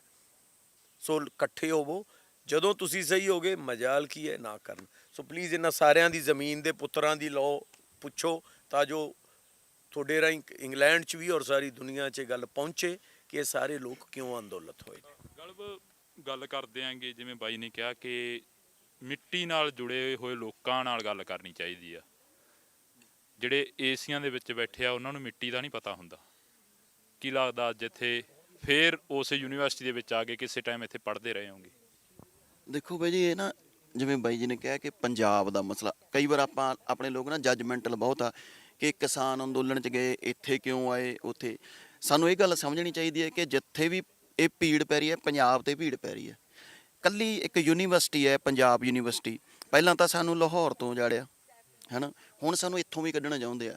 ਇਹਦੇ ਨਾਲ ਦੋਸ਼ਕਾਰ ਕਰਨ ਨੂੰ ਫਿਰਦੇ ਆ, ਸਾਨੂੰ ਐਜੂਕੇਸ਼ਨ ਤੋਂ ਵੀ ਦੂਰ ਕਰਨਾ ਚਾਹੁੰਦੇ ਆ। ਤੇ ਜਿਹੜਾ ਚੰਡੀਗੜ੍ਹ ਤੇ ਸਾਡਾ ਦਾਅਵਾ ਹੈ ਪੰਜਾਬ ਯੂਨੀਵਰਸਿਟੀ ਕਰਕੇ, ਉਹਦੇ ਕਰਕੇ ਚੰਡੀਗੜ੍ਹ ਵੀ ਖੋਹਣ ਨੂੰ ਫਿਰਦੇ ਆ। ਪਰ ਇਹ ਚੰਡੀਗੜ੍ਹ ਐਵੇਂ ਕਿਵੇਂ ਖੋਏ ਜਾਊਗਾ? ਬੈਠੇ ਆ ਨਾ ਯੋਧੇ ਸਾਰੇ, ਲੜਾਂਗੇ। ਦੂਜੀ ਗੱਲ ਸਵਾਲ ਹੁੰਦਾ ਕਿ ਵੀ ਜੇ ਅਮਿਤੋਜ ਬਾਈ ਜੀ ਇੱਥੇ ਨਹੀਂ ਪੜ੍ਹੇ ਜਾਂ ਨਹੀਂ ਪੜ੍ਹਿਆ ਬਾਈ, ਜਾਂ ਮੈਂ ਇੱਥੇ ਨਹੀਂ ਪੜ੍ਹਿਆ, ਪਰ ਮੇਰੇ ਬੱਚਿਆਂ ਨੇ ਤਾਂ ਪੜ੍ਹਨਾ ਹੈ ਨਾ ਇੱਥੇ। ਇੱਕੋ ਇੱਕ ਯੂਨੀਵਰਸਿਟੀ ਜਿੱਥੇ ਗਰੀਬ ਦਾ ਹਰ ਬੰਦਾ ਪੜ੍ਹ ਸਕਦਾ ਹੈ ਔਰ ਆਪਣੀ ਜੋ ਦਾ ਚਾਹੁੰਦਾ ਉਹ ਉੱਦਾਂ ਦੀ ਐਜੂਕੇਸ਼ਨ ਲੈ ਸਕਦਾ ਕਿਸੇ ਵੀ ਡਿਪਾਰਟਮੈਂਟ ਦੇ ਵਿੱਚ। ਤੇ ਜੇ ਸਾਡੇ ਕੋਲ ਇੱਕੋ ਇੱਕ ਯੂਨੀਵਰਸਿਟੀ ਹੈ ਜਾਂ ਪੰਜਾਬੀ ਯੂਨੀਵਰਸਿਟੀ ਜਾਂ ਜੇ ਇਹ ਵੀ ਚਲੇਗੀਆਂ ਤਾਂ ਅਸੀਂ ਕਿੱਥੇ ਪੜ੍ਹਾਂਗੇ? ਕਾਰਪੋਰੇਟਸ ਦੇ ਤੇ ਸਾਡੇ ਕੋਲ ਤਾਂ ਸਕੂਲ ਦੇ ਬੱਚੇ ਨਹੀਂ LKG UKG 'ਚ ਪੜ੍ਹਾਏ ਜਾਂਦੇ ਗਰੀਬ ਬੰਦੇ ਤੋਂ, ਤਾਂ ਯੂਨੀਵਰਸਿਟੀ 'ਚ ਕਿਵੇਂ ਪੜ੍ਹਾ ਲਾਂਗੇ ਜੇ ਇਹ ਯੂਨੀਵਰਸਿਟੀ ਵੀ ਚਲੇ ਗਈਆਂ? ਤਾਂ ਇਹਦੇ ਲਈ ਇਹਨੂੰ ਬਚਾਉਣਾ, ਪਹਿਲੀ ਗੱਲ ਤਾਂ ਸਾਡਾ ਦਾਅਵਾ ਹੈ ਚੰਡੀਗੜ੍ਹ ਦੇ ਉੱਤੇ, ਇਹਦੇ ਕਰਕੇ ਸਾਡੀ ਹੋਂਦ ਹੈ। ਸਾਡੇ ਕੋਲ ਸਭ ਤੋਂ ਵੱਡਾ ਇੱਕੋ ਇੱਕ ਮਾਧਿਅਮ ਆ ਹਾਇਰ ਐਜੂਕੇਸ਼ਨ ਦਾ, ਉਹਦੇ ਲਈ ਔਰ ਸਾਡੇ ਬੱਚਿਆਂ ਦੇ ਫਿਊਚਰ ਲਈ। ਨਹੀਂ ਤਾਂ ਫਿਰ ਬਈ ਸਾਡੇ ਕੋਲ +2 ਕਰਕੇ ਆਈਲੈਟਸ ਕਰਕੇ ਬਾਹਰ, ਜਿਹੜੇ ਲੋਕ ਕਹਿੰਦੇ ਕਿ ਇੱਥੇ ਕੁਛ ਨਹੀਂ। ਰਾਤ ਵੀ ਭਾਜੀ ਗੱਲ ਕਰ ਰਹੇ ਸੀ ਉੱਥੇ ਅਸੀਂ ਸੁਹਾਨਾ ਸਾਹਿਬ ਜੋ ਮੋਰਚੇ ਤੇ, ਕਿ ਬਾਹਰ ਜਾ ਕੇ ਕੀ ਕਰ ਲਓਗੇ? ਜੇ ਅਸੀਂ ਆਪਣੀ ਮਿੱਟੀ 'ਚੋਂ ਆਪਣੀ ਹੋਂਦ ਨਹੀਂ ਸਾਂਭ ਸਕਦੇ ਤਾਂ ਬਾਹਰ ਜਾ ਕੇ ਅਸੀਂ ਆਪਣੀ ਹੋਂਦ ਸਾਂਭ ਲਾਂਗੇ? ਪੋਸੀਬਲ ਹੀ ਨਹੀਂਗਾ। ਆਪਦੇ ਘਰ 'ਚ ਰਹਿ ਕੇ ਆਪਦੇ ਘਰ ਨੂੰ ਸੁਧਾਰਿਆ ਜਾ ਸਕਦਾ ਕਿ ਅਸੀਂ ਇੱਥੇ ਕੁਝ ਵੀ ਨਹੀਂ ਕਰਦੇ, ਉੱਥੇ ਸਭ ਕੁਝ ਜਾ ਕੇ ਕਰਦੇ ਹਾਂ ਨਾ। ਇਹੀ ਗੱਲਾਂ ਕਿ ਸਾਨੂੰ ਇੱਥੇ ਰਹਿਣਾ ਪੈਣਾ। ਕਿੰਨਾ ਚਿਰ ਅਸੀਂ ਆਪ ਹੀ ਮੁੱਖ ਮੋੜ ਕੇ ਭੱਜ ਜਾਂਗੇ ਕਿ ਇੱਥੇ ਕੁਛ ਨਹੀਂ? ਇੱਥੇ ਬਣਾਉਣਾ ਕਿੰਨੇ ਆ, ਸਵਾਰਨਾ ਕਿੰਨੇ ਆ? ਸਾਡੇ ਕੋਲ ਇੱਕ ਸਾਨੂੰ ਸਭ ਤੋਂ ਸੌਖਾ ਢੰਗ ਹੁੰਦਾ ਜੀ, ਇਹ ਤਾਂ ਰਾਜਨੀਤੀ ਕਰਦੇ ਨੇ। ਜੇ ਸਾਡੇ ਕੋਲ ਵੋਟ ਦਾ ਅਧਿਕਾਰ ਆ ਤਾਂ ਅਸੀਂ ਰਾਜਨੀਤਿਕ ਲੋਕ ਹਾਂ, ਕਿਉਂਕਿ ਅਸੀਂ ਵੋਟ ਪਾਉਂਦੇ ਹਾਂ। ਜਿੱਦਣ ਸਾਡੇ ਤੋਂ ਵੋਟ ਦਾ ਅਧਿਕਾਰ ਨਹੀਂ ਹੋਊਗਾ ਅਸੀਂ ਕਹਾਂਗੇ ਕਿ ਅਸੀਂ ਰਾਜਨੀਤਿਕ ਨਹੀਂ ਜਾਂ ਅਸੀਂ ਰਾਜਨੀਤੀ ਕਰ। ਜਿੰਨਾ ਚਿਰ ਅਸੀਂ ਵੋਟ ਪਾਉਂਦੇ ਹਾਂ ਤਾਂ ਮੈਂ ਰਾਜਨੀਤਿਕ ਬੰਦਾ, ਕਿਉਂਕਿ ਮੈਂ MLA ਚੁਣਦਾ ਜਾਂ ਮੈਂ MP ਚੁਣਦਾ, ਤਾਂ ਉਹਨੂੰ ਸਵਾਲ ਕਰਨਾ ਕਿ ਤੈਨੂੰ ਅੱਗੇ ਲਾਇਆ, ਅਸੀਂ ਸਰਪੰਚ ਬਣਾਇਆ ਕਿ ਸਾਡੀ ਗੱਲ ਰੱਖੂਗਾ, ਸਾਡੇ ਮੁੱਦੇ ਉਠਾਊਗਾ। ਜੇ ਉਹਨੂੰ ਮੁੜ ਕੇ ਜੇ ਤੁਹਾਡੇ ਵੱਲ ਦੀ ਗੱਲ ਨਹੀਂ ਕਰਦਾ ਤਾਂ ਉਹਦੇ ਗਲਮੇ ਤੋਂ ਫੜਨ, ਮਤਲਬ ਆਪਦੇ ਵਿਚਾਰਾਂ ਨਾਲ ਗੱਲਾਂ ਨਾਲ, ਇਹ ਵੀ ਸਾਡਾ ਹੀ ਹੱਕ ਹੈ। ਅਸੀਂ ਵੋਟ ਪਾ ਕੇ 5 ਸਾਲ ਘਰੇ ਸੁੱਤੇ ਰਹਿੰਦੇ ਹਾਂ, ਐਂਡ ਵਾਲੇ ਮਹੀਨੇ ਵੋਟਾਂ ਵਾਲੇ ਕਹਿੰਦੇ ਬਹੁਤ ਮਾੜਾ ਕੀਤਾ ਇਹਨਾਂ ਨੇ, ਦੂਜੇ ਲੈ ਆਓ ਹੈ ਨਾ। ਚੱਕੀ ਦੇ ਪੌੜੀ ਬਦਲਦੇ ਹਾਂ ਆਪਾਂ ਹੈ ਨਾ। ਕਿ ਸਾਨੂੰ ਹਰ ਟਾਈਮ ਇਹਨਾਂ 'ਤੇ ਸਭ ਤੋਂ ਵੱਡੀ ਜ਼ਿੰਮੇਵਾਰੀ ਸਾਡੀ ਉਦੋਂ ਹੁੰਦੀ ਹੈ ਕਿ ਵੋਟ ਪਾਉਣ ਤੋਂ ਬਾਅਦ ਜਦੋਂ ਸਰਕਾਰ ਬਣ ਗਈ ਕਿ ਉਦੋਂ ਉਹਨਾਂ 'ਤੇ ਅੱਖ ਰੱਖਣੇ। ਜੇ ਅਸੀਂ ਪਹਿਲਾਂ ਰੱਖੀਆਂ ਹੁੰਦੀਆਂ ਤਾਂ ਸਾਨੂੰ ਅੱਜ ਬਹਿਣਾ ਹੀ ਨਾ ਪੈਂਦਾ, ਪਰ ਬੈਠੇ ਹਾਂ। ਸਾਡੇ ਤਾਂ ਪੰਜਾਬ ਦਾ ਇਤਿਹਾਸ ਹੀ ਹੈ ਕਿ ਲੜਨਾ ਜਿੱਤਣਾ, ਤੇ ਅਸੀਂ ਲੋਕਾਂ ਲਈ ਵੀ ਲੜਦੇ ਹਾਂ। ਅਸੀਂ ਗੁਰੂਆਂ ਨੇ ਤਾਂ ਹੋਰ ਧਰਮਾਂ ਦੇ ਲੋਕਾਂ ਨੇ ਵੀ ਲੜੇ ਆ, ਤੇ ਅਸੀਂ ਇਹ ਤਾਂ ਸਾਡੀ ਆਪਣੀ ਲੜਾਈ ਆ ਯਾਰ, ਪੰਜਾਬ ਦੀ ਲੜਾਈ ਆ ਇਹ। ਕੋਈ ਇਹ ਨਹੀਂ ਕਿ ਜਿਹੜੇ ਯੂਨੀਵਰਸਿਟੀ 'ਚ ਪੜ੍ਹਦੇ ਉਹਨਾਂ ਦੀ ਲੜਾਈ ਹੈ, ਜਾਂ ਸਿਰਫ ਜਿਹੜੇ ਜਿਨ੍ਹਾਂ ਨੇ ਇਲੈਕਸ਼ਨ 'ਚ ਲੜਨਾ, ਜੇ ਸੈਨੇਟ ਦੇ ਇੱਥੇ ਇਲੈਕਸ਼ਨ ਨਹੀਂ ਹੋ ਰਹੇ ਕਿ ਉਹਦੀ ਬਿੱਲੇ ਦੀ ਲੜਾਈ ਹੈ। ਇਕੱਲੇ ਬਿੱਲੇ ਦੀ ਲੜਾਈ ਨਹੀਂ, ਇਹ ਇਕੱਲੇ ਪੰਜਾਬ ਦੇ ਬੱਚੇ ਦੀ ਲੜਾਈ ਹੈ। ਆਪਦੇ ਬੱਚਿਆਂ ਨੂੰ ਜੇ ਪੜ੍ਹਾਉਣਾ ਲਿਖਾਉਣਾ ਤੇ ਪੰਜਾਬ ਦੀ ਹੋਂਦ ਨੂੰ ਬਚਾਉਣਾ। ਸੋ ਗੱਲਬਾਤ ਕਰਾਂਗੇ ਸਾਡੇ ਨਾਲ ਹੋਰ ਵੀ ਸਟੂਡੈਂਟ ਜਿਹੜੇ ਮੌਜੂਦ ਨੇ, ਪੰਜਾਬੀ ਯੂਨੀਵਰਸਿਟੀ 'ਚ ਪੜ੍ਹੇ ਨੇ ਚਾਹੇ ਦੀ ਪੰਜਾਬ ਯੂਨੀਵਰਸਿਟੀ 'ਚ ਪੜ੍ਹੇ ਨੇ, ਉਹਨਾਂ ਨਾਲ ਗੱਲਬਾਤ ਕਰਦੇ ਆਂਗੇ। ਬਈ ਯੂਨੀਵਰਸਿਟੀ ਦੇ ਉੱਪਰ ਅੱਜ ਇੱਕ ਬੜਾ ਵੱਡਾ ਹਮਲਾ ਹੋ ਰਿਹਾ ਹੈਗਾ, ਪੰਜਾਬ ਨਾਮ ਹੀ ਹਟਾਉਣ ਨੂੰ ਫਿਰਦੇ ਨੇ ਯੂਨੀਵਰਸਿਟੀ ਦੇ ਮੂਹਰੋਂ, ਕੀ ਲੱਗਦਾ? ਬਸ ਵੀਰੇ, ਪਲੈਨਿੰਗ ਜਿਹੜੀ ਪਹਿਲਾਂ ਛੋਟੀਆਂ ਚੀਜ਼ਾਂ ਤੋਂ ਸ਼ੁਰੂ ਹੋ ਗਈ ਸੀਗੀ, ਹੁਣ ਇੱਕ ਮਤਲਬ ਜਿਹੜਾ ਆਪਾਂ ਕਹਿੰਦੇ ਚੰਡੀਗੜ੍ਹ 'ਚ ਆਪਣਾ ਇੱਕ ਪੰਜਾਬ ਦਾ ਦਿਲ ਆ, ਉਹ ਯੂਨੀਵਰਸਿਟੀ ਹੈ। ਹੁਣ ਇਹਦੇ ਤੇ ਮਾਰ ਪੈ ਗਈ ਹੈ, ਤੇ ਜੇ ਹੁਣ ਬਿੱਲਾ ਹੁਣ ਇੱਥੇ ਬੈਠਾ ਤਾਂ ਆਪਣਾ ਫਰਜ਼ ਬਣਦਾ ਸਾਰਿਆਂ ਦਾ ਉਹਦੇ ਪਿੱਛੇ ਆ ਕੇ ਖੜਨ ਦਾ, ਕਿਉਂਕਿ ਇਹ ਜ਼ਰੂਰੀ ਨਹੀਂ ਹੈਗਾ ਵੀ ਮਤਲਬ ਇੱਕ ਇਹਦੇ ਪਈ ਆ ਕੱਲ੍ਹ ਨੂੰ। ਪਹਿਲਾਂ ਪਤਾ ਕੀ ਸੀਗਾ ਸਿਸਟਮ, ਵੀ ਫਲਾਨੇ ਤੇ ਆ, ਆਪਾਂ ਕੀ ਲੈਣਾ, ਕੋਈ ਚੱਕਰ ਨਹੀਂ। ਹੁਣ ਰੌਲਾ ਅੱਗੇ ਜਦੋਂ ਆਪਦੇ ਤੇ ਪਹੁੰਚ ਗਈ ਤਾਂ ਹੁਣ ਕੱਲ੍ਹ ਨੂੰ ਮੰਨ ਲਓ ਦੁਕਾਨਦਾਰ ਆ ਜਾਂ ਕੋਈ ਵੀ, ਹੁਣ ਜਿਹੜਾ ਅੰਦੋਲਨ ਆ ਉਹ ਸਾਰਿਆਂ ਨੇ ਕਿਹਾ ਨਾ ਵੀ ਸਾਰਿਆਂ ਤੇ ਮਾਰ ਪਊਗੀ, ਫਿਰ ਹੁਣ ਉੱਥੇ ਭੱਜੇ ਜਾਂਦੇ ਆ ਨਾ ਸਾਰੇ ਜਾਣੇ। ਹੁਣ ਇਹੀ ਰੌਲਾ ਹੈ ਵੀ ਅੱਜ ਇਹ ਤੇ ਪੈ ਗਈ ਹੈ ਤਾਂ ਕੱਲ੍ਹ ਨੂੰ ਹੋਰ ਜਿਹੜੀਆਂ ਚਾਹੇ ਤੁਹਾਡੀਆਂ ਨਿੱਜੀ ਚੀਜ਼ਾਂ ਨੇ, ਚਾਹੇ ਕੋਈ ਵੀ, ਉਹਨਾਂ ਤੇ ਮਾਰ ਪੈ ਜੂਗੀ, ਫੇਰ ਵੀ ਇਕੱਠੇ ਹੋਣਗੇ ਹੀ। ਜਿਵੇਂ ਬਾਈ ਹੁਣਾਂ ਨੇ ਕਿਹਾ ਨਾ ਵੀ ਇਕੱਠੇ ਜਿੱਥੇ ਵੀ ਕਿਸੇ ਦੇ ਭੀੜ ਪੈਂਦੀ ਆ, ਸਾਰੇ ਆਪਣੇ ਵੀਰ ਭਰਾ ਹੀ ਆ, ਇੱਕ ਸਰਕਲ ਘੁੰਮਦਾ ਜਿਹੜਾ ਕੁਦਰਤ ਜੇ। ਹਾਂਜੀ, ਪਿੰਡ ਕਿਵੇਂ ਬਣੇ ਆ? ਆਪਾਂ ਨੇ ਪਿੰਡ ਕਦੋਂ ਬਣੇ ਆ, ਹੋਂਦ 'ਚ ਕਦੋਂ ਆਏ? ਕਿਉਂਕਿ ਇਕੱਲੇ ਬੰਦਿਆਂ ਨੂੰ ਡਾਕੂ ਪੈ ਜਾਂਦੇ ਸੀਗੇ, ਪੈਂਦੇ ਸੀ ਨਾ, ਤਾਂ ਫਿਰ ਬੰਦੇ ਇਕੱਠੇ ਹੋ ਕੇ ਰਹਿਣ ਲੱਗ ਗਏ, ਉਹਨੂੰ ਆਪਾਂ ਪਿੰਡ ਕਹਿਣ ਲੱਗ ਗਏ। ਹੁਣ ਵੀ ਡਾਕੂ ਪੈ ਰਹੇ ਨੇ, ਕਦੇ ਕੋਈ ਪਾਰਟੀ ਵਾਲਾ ਕਦੇ ਕੋਈ ਪਾਰਟੀ ਵਾਲਾ। ਸੋ ਇਹਨਾਂ ਡਾਕੂਆਂ ਤੋਂ ਬਚਣ ਲਈ ਸਾਨੂੰ ਪਿੰਡ ਬਣਾਉਣੇ ਪੈਣੇ ਆ, ਔਰ ਇੱਕ ਐਡਾ ਵੱਡਾ ਪਿੰਡ ਬਣਾਉਣਾ ਪੈਣਾ ਜਿਹੜਾ ਪੰਜਾਬ ਹੀ ਉਹ ਪਿੰਡ ਹੋਵੇ, ਉਹ ਦੇਸ਼ ਹੀ ਇਹ ਪਿੰਡ ਹੋਵੇ। ਔਰ ਫਿਰ ਅਸੀਂ ਉਸ ਪਿੰਡ 'ਚ ਕਿਸੇ ਵੀ ਘਰ, ਚਾਹੇ ਉਹ ਐਜੂਕੇਸ਼ਨ ਦਾ ਘਰ ਹੋਵੇ, ਚਾਹੇ ਕਲਾਕਾਰਾਂ ਦਾ ਹੋਵੇ, ਚਾਹੇ ਕਿਸਾਨੀ ਦਾ ਹੋਵੇ, ਮਜ਼ਦੂਰੀ ਦਾ ਹੋਵੇ, ਡਾਕੂ ਨਹੀਂ ਪੈਂਦੇ ਨੇ, ਉਹਨਾਂ ਨੂੰ ਭਜਾਵਾਂਗੇ। ਸੋ ਗੱਲਬਾਤ ਅੱਗੇ ਜਾਰੀ ਰਹੇਗੀ ਸਾਡੀ। ਬਈ ਅੱਗੇ ਕੀ ਕਹੋਗੇ? ਸਟੂਡੈਂਟ ਨੇ ਜਿਹੜੇ ਸਟੂਡੈਂਟ ਆਉਂਦੇ ਨੇ ਪਰ ਆ ਕੇ ਚਲੇ ਜਾਂਦੇ ਨੇ, ਇਕੱਲਾ ਇੱਥੇ ਬਿੱਲਾ ਹੀ ਰਹਿ ਜਾਂਦਾ ਕਈ ਵਾਰ ਤਾਂ।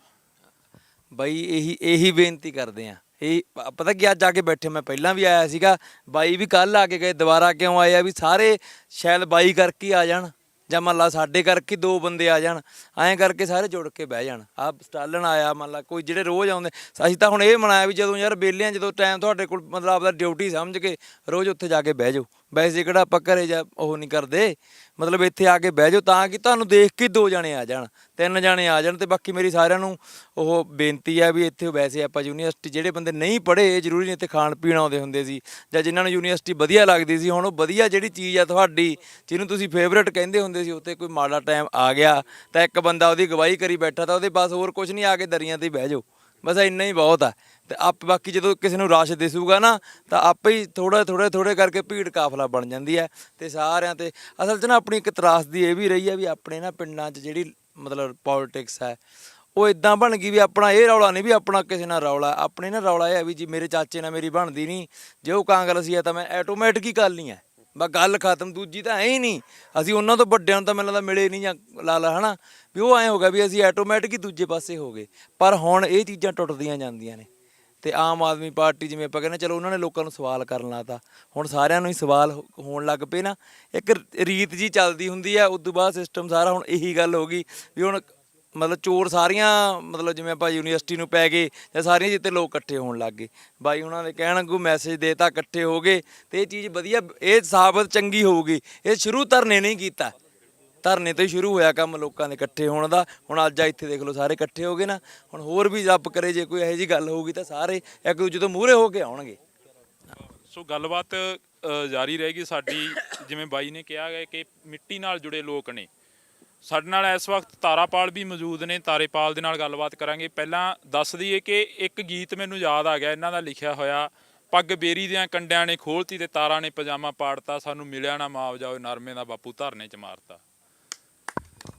ਤਾਰੇ ਬੜਾ ਦਿਲ ਨੂੰ ਲੱਗ ਗਿਆ ਉਹ ਗੀਤ, ਕਦੇ ਨਾ ਕਦੇ ਜਾ ਕੇ ਜਦੋਂ ਸੁਣਦੇ ਆਂ ਤਾਂ ਅੱਖਾਂ 'ਚੋਂ ਹੰਝੂ ਕਿਰਨੇ ਸ਼ੁਰੂ ਹੋ ਜਾਂਦੇ ਆ। ਉਹ ਬਾਈ ਮਾਲਵੇ ਦੀ ਤਰਾਸਦੀ ਆ ਸਾਰੀ, ਜਿਹੜੀ ਉਹ ਚੀਜ਼ ਹੈਗੀ ਤੁਹਾਨੂੰ ਪਤਾ ਹੀ ਹੈਗਾ। ਹੁਣ ਮਾਲਵੇ ਮੈਂ ਅਸੀਂ ਉਹ ਖਿੱਤੇ ਦੇ ਆਂਗੇ ਹੈ ਨਾ, ਜਿੱਥੇ ਰਹੇ ਹਾਂ ਅਸੀਂ, ਉਹ ਸਾਰੀ ਉਹ ਗੀਤ 'ਚ ਜਿਹੜੀ ਕਹਾਣੀ ਸੀਗੀ ਉਹ ਸਾਰੀ ਸਾਡੇ ਪਿੰਡਾਂ ਦੀ ਸੀਗੀ, ਵੀ ਕਿਵੇਂ ਸਾਡੇ ਨਾਲ ਕੀ ਹੁੰਦਾ ਕੀ ਨਹੀਂ ਹੁੰਦਾ। ਉਹਦੇ 'ਚ ਇੱਕ ਮੈਨੂੰ ਲੱਗਦਾ ਮੇਰਾ ਲਾਈਨ ਭੁੱਲਦਾਗਾ ਗੀਤਾਂ ਵਿੱਚ ਜੱਟ ਵੱਜਦੇ, ਲੜ ਕੱਲੇ ਕੱਲੇ ਗਹਿਣੇ ਪਿਆ ਬਾਪੂ ਦੇ, ਬੈਂਕ 'ਚ ਬਾਪੂ ਦੇ ਗਹਿਣੇ ਲੜ ਪਏ ਨੇ, ਐਦਾਂ ਕੁਛ ਸੀਗਾ। ਮੈਂ ਭੁੱਲਦਾਗਾ ਗਾਣਾ ਉਹ। ਤੇ ਹਾਂ ਸਾਰੀ ਪਾਗੇ ਗਹਿਣੇ ਆ, ਮਤਲਬ ਜਿਵੇਂ ਬਾਈ ਨੇ ਕਿਹਾਗਾ। ਤੇ ਉਹ ਤਰਾਸਦੀ ਆ ਬਾਈ ਮਾਲਵੇ ਦੀ, ਉਹ ਗੀਤ ਫਿਰ ਨਿਕਲ ਕੇ ਆਇਆ ਹੌਲੀ ਹੌਲੀ। ਤੇ ਸੁਣਾ ਦੇਣਾ ਬਾਈ ਕਿ ਪੱਗ ਵੇਰੀ ਦਿਆਂ ਕੰਡਿਆਂ ਨੇ ਖੋਲਤੀ ਤੇ ਤਾਰਾਂ ਨੇ ਪਜਾਮਾ ਪਾੜਤਾ, ਹੈ ਸਾਨੂੰ ਮਿਲਿਆ ਮੁਆਵਜ਼ਾ ਨਾ ਨਰਮੇ ਦਾ ਬਾਪੂ ਧਰਨੇ 'ਚ ਮਾਰਤਾ। ਨੀ ਇਸ ਨਿੱਕੀ ਤੇ ਨਮਾਣੀ ਜਹੀ ਜਿੰਦ ਨੂੰ, ਨਿੱਕੀ ਤੇ ਨਮਾਣੀ ਜਹੀ ਜਿੰਦ ਨੂੰ ਨੀ ਧੱਕਾ ਲਾ ਕੇ ਧੱਕ ਲੈਨੇ ਆ, ਜਦੋਂ ਆਉਂਦੀ ਨੀ ਕਬੀਲਦਾਰੀ ਸਾਹਬ 'ਚ ਨੀ ਲਾਣਾ ਨਾਲ ਡੱਕ ਲੈਨੇ ਆ। ਹਾਏ ਜਦੋਂ ਫੇਰ ਵੀ ਦਿਲਾਂ ਤੋਂ ਗੱਲ ਲਵੇ ਨਾ, ਨੀ ਰੱਸਾਂ ਮੋਨੋਂ ਚੱਕ ਲੈਨੇ ਆ ਵੈਰ ਨੇ, ਨੀ ਰੱਸਾਂ ਮੋਨੋਂ ਚੱਕ ਲੈਨੇ ਆ। ਹਾਏ ਸਾਡਾ ਅੰਗ ਅੰਗ ਮਿੱਟੀ ਵਿੱਚ ਰੁਲਿਆ ਤੇ ਰਹਿ ਗਿਆਂਗੇ ਖਾਲੀ ਪੱਲੇ ਨੀ, ਸਾਡੇ ਜੇਬਾਂ ਵਿੱਚ ਤੂੜੀ ਸਾਡੇ ਸਿਰ ਤੋਂ ਸ਼ਾਹਾਂ ਦੇ ਭਰਨ ਗੱਲੇ ਨੀ। ਦੁੱਖ ਜਦੋਂ ਕਦੇ ਵਿਤੋਂ ਬਾਹਰ ਹੋ ਜਾਵੇ ਨੀ ਖੂਹ ਤੇ ਵਹਿ ਕੇ ਹੱਸ ਲੈਨੇ ਆ, ਨੀ ਜਦੋਂ ਆਉਂਦੀ ਨੀ ਕਬੀਲਦਾਰੀ ਸਾਹਬ 'ਚ ਨੀ ਲਾਣਾ ਨਾਲ ਡੱਕ ਲੈਨੇ ਆ। ਹਾਏ ਜਦੋਂ ਫੇਰ ਵੀ ਦਿਲਾਂ ਤੋਂ ਗੱਲ ਲਵੇ ਨਾ, ਨੀ ਰੱਸਾਂ ਮੋਨੋਂ ਚੱਕ ਲੈਨੇ ਆ। ਇਦੋਂ ਬਾਈ ਅੰਤਰਾ ਸੀ ਇੱਕ, ਕਹਿੰਦਾ ਸਾਡੇ ਲਿਮਟਾਂ ਸਹਾਰੇ ਘਰ ਚੱਲਦੇ ਤੇ ਗੀਤਾਂ ਵਿੱਚ ਜੱਟ ਵੱਜਦੇ, ਲੜ ਕੱਲੇ ਕੱਲੇ ਗਹਿਣੇ ਪਿਆ ਬੈਂਕ 'ਚ ਸਾਡੇ ਬਾਪੂ ਵਾਲੀ ਪੱਗ ਦੇ, ਨੀ ਤੇਲ ਆਸਾਂ ਵਾਲਾ ਪੀੜਾਂ ਦੀਆਂ ਤਲੀਆਂ ਤੇ, ਆਸਾਂ ਵਾਲਾ ਪੀੜਾਂ ਦੀਆਂ ਤਲੀਆਂ ਤੇ ਹੌਲੀ ਹੌਲੀ ਝੱਸ ਲੈਨੇ ਆ, ਜਦੋਂ ਆਉਂਦੀ ਨੀ ਕਬੀਲਦਾਰੀ ਸਾਹਿਬ ਚ ਨੀ ਲਾਣਾ ਨਾਲ ਡੱਕ ਲੈਨੇ ਆ, ਫੇਰ ਵੀ ਦਿਲਾਂ ਤੋਂ ਗੱਲ ਲਵੇ ਨਾ, ਨੀ ਰੱਸਾਂ ਮੋਨੋਂ ਚੱਕ ਲੈਨੇ ਆ ਵੈਰ ਨੇ।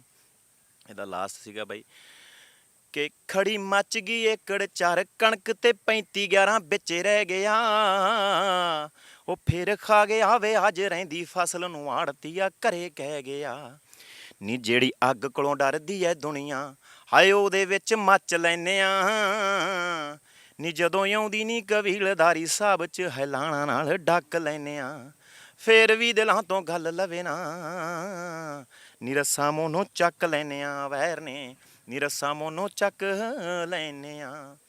ਇਹ ਸਾਰਾ ਗਾਣਾ ਬਾਈ ਦੇਖਿਆ ਹੀ ਹੋਇਆਗਾ ਤਕਰੀਬਨ ਹਨਾ, ਜਿਹੜੇ ਖਿੱਤੇ 'ਚ ਅਸੀਂ ਰਹੇ ਆਂਗੇ ਉੱਥੇ ਇਹ ਵੇਖਿਆ ਹੋਇਆਗਾ ਹਨਾ, ਵੀ ਮਤਲਬ ਹੰਡਾਇਆ ਹੋਇਆਗਾ ਵੀ ਜਿਵੇਂ ਕੂਕ ਪੈ ਜਾਣੀ ਵੀ ਉਹ ਫਲਾਣੇ ਨੇ ਯਾਰ ਫਾਹਾ ਲੈ ਲਿਆ, ਫਲਾਣੇ ਨੇ ਉਹ ਕਰ ਲਈ ਸਪਰੇਅ ਪੀ ਲਈ ਹਨਾ, ਹਾਂ ਚਾਚੇ ਮਾਮੇ ਇਹਦੇ 'ਚ ਲਪੇਟ 'ਚ ਆਏ ਹੋਏ ਨੇਗੇ। ਸੋ ਹਾਂ ਮਤਲਬ ਬਾਕੀ ਗਾਣੇ ਰਾਹੀਂ ਤੁਹਾਨੂੰ ਅਸਲ 'ਚ ਸੱਚੀਆਂ ਗੱਲਾਂ ਨੂੰ ਕਾਫੀਏ 'ਚ ਤੇ ਮੀਟਰ 'ਚ ਬੰਨ੍ਹ ਕੇ ਨੇ ਤੁਹਾਡੇ ਸਾਹਮਣੇ ਰੱਖਦਾ, ਇਹ ਹਰ ਘਰ ਦਾ ਸੱਚ ਹੈ। ਤੇ ਲਿਮਟਾਂ ਵਾਲੀ ਤਾਂ ਜਮੇ ਬਾਈ ਜਦੋਂ ਦਾ ਉਹ ਸਿਸਟਮ ਬੈਂਕਿੰਗ 'ਚ ਹੋ ਗਿਆ ਲਿਮਟਾਂ ਵਾਲਾ, ਤਾਂ ਉਹ ਇੱਕ ਇਹ ਸਿਸਟਮ ਹੋ ਗਿਆ ਬੰਦੇ ਨੂੰ ਹਵਾ ਮਿਲ ਗਈ ਵੀ ਮੈਂ ਖਬਰ ਨਹੀਂ ਕੀ ਬਣ ਗਿਆ, ਪਰ ਉਹ ਬੰਨਿਆ ਐਡੇ ਕਸੂਤੇ ਤਰੀਕੇ ਨਾਲ ਗਿਆ ਵੀ ਉਹ ਭੱਜ ਹੀ ਨਹੀਂ ਸਕਦਾ। ਸਾਰੇ ਜੇ ਗੱਲ ਕਰੀਏ ਮਾਲਵਾ ਏਰੀਆ, ਉਹ ਏਰੀਏ ਦੇ ਵਿੱਚੋਂ ਤੁਸੀਂ ਵੱਜਦੇ ਹੋ, ਜਿਹੜਾ ਕਿਸੇ ਟਾਈਮ ਕਿਹਾ ਜਾਂਦਾ ਸੀ ਕਿ ਯਾਰ ਇਹ ਏਰੀਏ ਦੇ ਲੋਕ ਨਹੀਂ ਪੜ੍ਹ ਲਿਖ ਸਕਦੇ, ਇਹ ਏਰੀਏ ਦੇ ਲੋਕ ਨਹੀਂ ਆ ਸਕਦੇ, ਪਰ ਅੱਜ ਯੂਨੀਵਰਸਿਟੀ ਦੇ ਵਿੱਚ ਬੈਠੇ ਹੋ, BC ਨੂੰ ਵਕਤ ਪਾਈ ਬੈਠੇ ਹੋ। ਨਹੀਂ ਇਹ ਤਾਂ ਨਹੀਂ ਬਾਈ ਹੋ ਸਕਦੀ ਗੱਲ ਵੀ, ਹਾਂ ਥੋੜਾ ਜਿਹਾ ਹੈਗਾ ਸੀ ਮਤਲਬ ਬੈਕਵਰਡ ਕਹਿ ਸਕਦੇ ਆਂਗੇ ਹਨਾ, ਵੀ ਉੱਥੇ ਹਜੇ ਵੀ ਕਿਤੇ ਨਾ ਕਿਤੇ ਕੁਝ ਗੱਲਾਂ ਹੈਗੀਆਂ ਨੇ, ਪਰ ਹੁਣ ਤਾਂ ਵੀ ਬਹੁਤ ਆ ਕੇ ਪੜ੍ਹ ਲਿਖ ਗਏ, ਤੇ ਹੁਣ ਤਾਂ ਮਤਲਬ ਸਟਾਰ ਵੀ ਜਿਹੜਾ ਮਾਨਸਾ ਮਾਲਵੇ ਦੇ ਰਿਹਾ ਹੈਗਾ, ਜਿੰਨਾ ਜੋ ਵੀ ਸਿਸਟਮ ਕਰ ਰਿਹਾ ਹੈਗਾ ਉਹ ਮਤਲਬ ਹਾਈਪ ਕ੍ਰੀਏਟ ਕਰ ਗਿਆ ਸਿਸਟਮ। ਜਿਹੜਾ ਸਾਡਾ ਇਲਾਕਾ ਹੈ ਨਾ ਇਹ ਬੋਰਡ ਵਰਗਾ ਹੈ, ਬਰਗਾ ਦਾ ਵਰਗਾ ਹੈ, ਇਹ ਲੱਗਦਾ ਔਖਾ ਹੈ, ਜੇ ਲੱਗ ਜੇ ਨਾ ਫਿਰ ਸਦੀਆਂ ਤੱਕ ਰਹਿੰਦਾ ਹੈ। ਇਹ ਉਹ ਇਲਾਕੇ ਦੇ ਸਾਰੇ ਉਸ ਦੇ ਤੁਸੀਂ ਪਿਛਲੀ ਵੀ ਹਿਸਟਰੀ ਲੈ ਲਓ, ਜਦੋਂ ਉਹ ਬੋਲਣ ਲੱਗ ਪੈਂਦੇ ਨੇ ਸਮਝੋ ਹੁਣ ਅਸੀਂ ਸਹੀ ਪਾਸੇ ਤੁਰ ਪਏ। ਹੁਣ ਸਾਡੇ ਇੰਟਰਨਲ ਪੰਜਾਬ ਦੇ ਉਹ ਲੋਕ ਜਿਨ੍ਹਾਂ ਬਾਰੇ ਅੱਜ ਜੋ ਤੁਸੀਂ ਕਹਿ ਕੇ ਹਟੋ ਕਿਹਾ ਜਾਂਦਾ ਸੀ, ਉਹ ਹੁਣ ਬੋਲਣ ਲੱਗ ਪਏ ਨੇ। ਉਹ ਬੋਲਿਆ ਨਾ, ਉਸ ਤਰਾਸਦੀ ਨੂੰ ਮੀਟਰ 'ਚ ਬੰਨਿਆ ਨਾ, ਕਾਫੀਏ 'ਚ ਲੈ ਕੇ ਆਇਆ ਨਾ, ਗੱਲ ਉਹੀ ਹੈ, ਪਰ ਗੱਲ ਨੂੰ ਕਹਿਣ ਦਾ ਤਰੀਕਾ ਹੁੰਦਾ ਹੈ। ਉਹ ਪਹੁੰਚ ਗਈ ਚਾਰੇ ਪਾਸੇ, ਸਪਰੈਡ ਹੋ ਗਈ। ਆ ਸਟਾਲਨ ਵੀ ਉਹਦੇ ਪਾਸਿਆਂ ਤੋਂ ਹੀ ਆਇਆ ਹਨਾ, ਇਹ ਵੀ ਆਏ ਨੇ। ਤੂੰ ਵੀ ਸੁਣਾਉਣਾ ਭਾਈ ਕੁਛ ਹੁਣ, ਸਟਾਲਨ ਤੂੰ ਵੀ ਦੱਸ ਸਕਦਾ, ਇਹਨੇ ਵੀ ਬੜਾ ਕੁਛ ਕੀਤਾ, ਉਧਰ ਵੀ ਅੰਦੋਲਨ 'ਚ, ਇਹ ਬਾਅਦ 'ਚ ਆਉਂਦਾ, ਪਹਿਲਾਂ ਤੂੰ ਦੱਸ ਕੁਛ। ਅੱਜ ਗੱਲਾਂ ਬਾਤਾਂ ਕਰਾਂਗੇ, ਯੂਨੀਵਰਸਿਟੀ ਦੇ ਵਿੱਚ ਬੈਠੇ ਆ, ਤਾਂ ਯੂਨੀਵਰਸਿਟੀ ਦੇ ਵਿੱਚ ਯੂਨੀਵਰਸਿਟੀ ਦੀਆਂ ਯਾਦਾਂ ਨੂੰ ਲੈ ਕੇ ਗੱਲਾਂ ਬਾਤਾਂ ਕਰਦੇ ਆ। ਸਟਾਲਨ ਬਾਈ, ਯਾਦ ਯੂਨੀਵਰਸਿਟੀ ਦੀ ਇਹ ਦੱਸ ਦਿਓ ਵੀ ਕਿਹੜੀ ਜੁੜੀ ਹੋਈ ਆ ਤੁਹਾਡੇ ਨਾਲ? ਇਹ ਤਾਂ ਯਾਦਾਂ ਦਾ ਨਾ ਹੁੰਦੀਆਂ ਨੇ, ਅਕਸਰ ਆਈ ਜਾਈਦਾ ਇੱਥੇ ਸ਼ੁਰੂ ਤੋਂ। ਜਦੋਂ ਤੋਂ ਪਹਿਲਾਂ ਤਾਂ ਸੁਪਨਾ ਹੁੰਦਾ ਜਦੋਂ ਸਕੂਲ 'ਚ ਪੜ੍ਹਦੇ ਆ, ਕਾਲਜ 'ਚ ਪੜ੍ਹਦੇ ਆ, ਉਦੋਂ ਐਂ ਲੱਗਦਾ ਵੀ ਯੂਨੀਵਰਸਿਟੀ ਜਾਣਾ ਯਾਰ।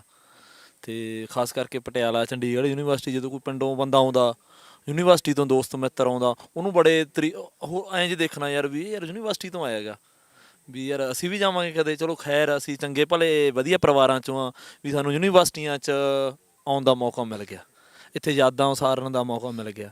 ਨਹੀਂ ਤਾਂ ਪੰਜਾਬ 'ਚ ਮੈਂ ਦੇਖਦਾ ਸਾਡੇ ਆਲੇ ਦੁਆਲੇ ਮੁੰਡੇ ਨੇ ਪਿੰਡਾਂ ਦੇ, ਜਿਹੜੇ ਬਸ ਦੇਖਦੇ ਹੀ ਰਹਿ ਜਾਂਦੇ ਨੇ ਯੂਨੀਵਰਸਿਟੀਆਂ। ਖਾਸ ਕਰਕੇ ਅੱਜ ਕੱਲ੍ਹ ਤਾਂ ਸੋਸ਼ਲ ਮੀਡੀਆ 'ਤੇ ਯੂਨੀਵਰਸਿਟੀ ਬਹੁਤ ਜ਼ਿਆਦਾ ਹੈ ਨਾ, ਜਿਵੇਂ ਕੈਨੇਡਾ ਅਮਰੀਕਾ ਗਏ ਲੋਕਾਂ ਲਈ, ਸਾਡੇ ਪਿੰਡਾਂ ਦੇ ਸਾਡੇ ਆਪਦੇ ਦੋਸਤਾਂ ਮਿੱਤਰਾਂ ਲਈ ਯੂਨੀਵਰਸਿਟੀ ਹਜੇ ਉਵੇਂ ਹੀ ਹੈਗੀ।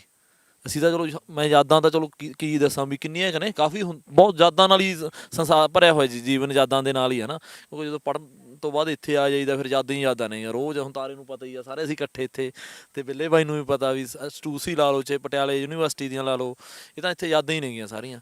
ਪਰ ਯਾਦਾਂ ਤੋਂ ਵੱਡਾ ਮੈਂ ਉਹ ਲੋਕਾਂ ਦੀ ਗੱਲ ਕਰਦਾ ਜਿਹਨਾਂ ਨੂੰ ਸੁਪਨਾ ਲੱਗਦੀ ਹੈ ਯੂਨੀਵਰਸਿਟੀ, ਹੈ ਨਾ। ਵੀ ਉਹ ਪਿੰਡ ਦੇ ਲੋਕ ਨੇ ਜਿਹੜੇ ਸਾਡੇ, ਉਹ ਕਿਸੇ ਕਾਰਨਾਂ ਕਰਕੇ ਪੜ੍ਹ ਨਹੀਂ ਸਕਦੇ ਜਾਂ ਆ ਨਹੀਂ ਸਕਦੇ ਇੱਥੇ। ਤੇ ਪਰ ਹੁਣ ਇੱਕ ਹੋਰ ਗੱਲ ਹੋਊਗੀ ਵੀ ਜਿਹੜੇ ਜਿਨ੍ਹਾਂ ਦੇ ਪਹੁੰਚ ਸੀ ਵੀ ਯੂਨੀਵਰਸਿਟੀ, ਉਹਨਾਂ ਤੋਂ ਵੀ ਖੋਈ ਜਾ ਰਹੀ ਹੈਗੀ। ਹੁਣ ਜਿਵੇਂ ਪਹਿਲਾਂ ਤਾਂ ਇੱਕ ਲਕੀਰ ਸੀ, ਲਕੀਰ ਤੋਂ ਥੱਲੇ ਵਾਲੇ ਲੋਕ ਸੀਗੇ, ਉਹਨਾਂ ਦੀ ਪਹੁੰਚ ਤੋਂ ਬਾਹਰ ਸੀ। ਹੁਣ ਅਸੀਂ ਇੱਕ ਮੱਧ ਵਰਗੀ ਪਰਿਵਾਰਾਂ ਦੇ ਜਵਾਕ ਹਾਂ, ਉਹ ਸਾਡੇ ਤੋਂ ਵੀ ਖੋਈ ਜਾ ਰਹੀ ਹੈਗੀ। ਇਹ ਵੱਡਾ ਸਵਾਲ ਆ ਮੈਨੂੰ ਲੱਗਦਾ ਨਾ ਵੀ ਇਹਨੂੰ ਅਸੀਂ ਬਚਾਉਣਾ ਗਾ। ਬਚਾਇਆ ਕਿਵੇਂ ਜਾਊਗਾ? ਯੂਨੀਵਰਸਿਟੀ ਨੂੰ ਬਚਾਇਆ ਕਿਵੇਂ ਜਾਊਗਾ? ਪੰਜਾਬ ਦਾ ਤਾਂ ਨਾਂ ਹੀ ਕੱਟਣ ਨੂੰ ਫਿਰਦੇ ਨੇ। ਜਿਹੜਾ ਪੰਜਾਬ ਦਾ ਦਿਲ ਸੀਗਾ ਯੂਨੀਵਰਸਿਟੀ, ਉਸ ਨੂੰ ਤਾਂ ਖਤਮ ਕਰਨ ਨੂੰ ਫਿਰਦੇ ਨੇ। ਬਚਾਇਆ ਕਿਵੇਂ ਜਾਊਗਾ ਫਿਰ? ਸਾਡੇ ਕੋਲੇ ਸਾਡਾ ਇਤਿਹਾਸ ਹੈ ਨਾ, ਇਤਿਹਾਸ ਬਚਾਉਂਦਾ ਗਾ, ਸਾਨੂੰ ਉਹ એનર્ਜੀ ਦੇਊਗਾ। ਬਹੁਤ ਲੋਕ ਆਏ ਨੇ ਪੰਜਾਬ ਨੂੰ ਖਤਮ ਕਰਨ ਲਈ, ਜਿਨ੍ਹਾਂ ਦਾ ਜੀ ਕਰਦਾ ਸੀ। ਨਕਸ਼ੇ ਤਾਂ ਛੋਟੇ, ਇਹ ਤਾਂ ਬੜੇ ਛੋਟੇ ਛੋਟੇ ਬੰਦੇ ਨੇ ਜਿਨ੍ਹਾਂ ਦੀਆਂ ਗੱਲ ਜਿਹੜੇ ਸੁਪਨਾ ਲੈਂਦੇ ਨੇ ਵੀ ਅਸੀਂ ਖਤਮ ਕਰ ਦਈਏ ਪੰਜਾਬ ਨੂੰ। ਤੇ ਕਿਉਂਕਿ ਸਾਡਾ ਤਾਂ ਇਤਿਹਾਸ ਹੀ ਪਿੱਠ ਤੇ ਐਡਾ ਵੱਡਾ ਖੜਾ ਹੈਗਾ। ਤੇ ਅੱਖਰ ਦਾ ਕੌਣ ਹੈ? ਮਿਟਾਉਂਦੇ ਕਿਹਨੂੰ ਆ ਤੁਸੀਂ? ਜਿਹੜਾ ਤੁਹਾਨੂੰ ਅੱਖਰ ਦਾ ਹੋਵੇ। ਤੇ ਅੱਖਰ ਦਾ ਕੌਣ ਹੈ? ਜਿਹਦੇ 'ਚ ਦਮ ਹੋਵੇ। ਇਹ ਪੰਜਾਬ ਹਮੇਸ਼ਾ ਹੀ ਆਵਾਜ਼ ਆਜ਼ਾਦ ਬਣ ਕੇ ਖੜਿਆ ਹੈ ਤੇ ਹੁਣ ਵੀ ਖੜ ਰਿਹਾ ਹੈ। ਇਸੇ ਲਈ ਇਹਨਾਂ ਨੂੰ ਪ੍ਰੋਬਲਮ ਹੈ ਕਿ ਇਹ ਸ਼ੁਰੂਆਤ ਕਰਦੇ ਨੇ।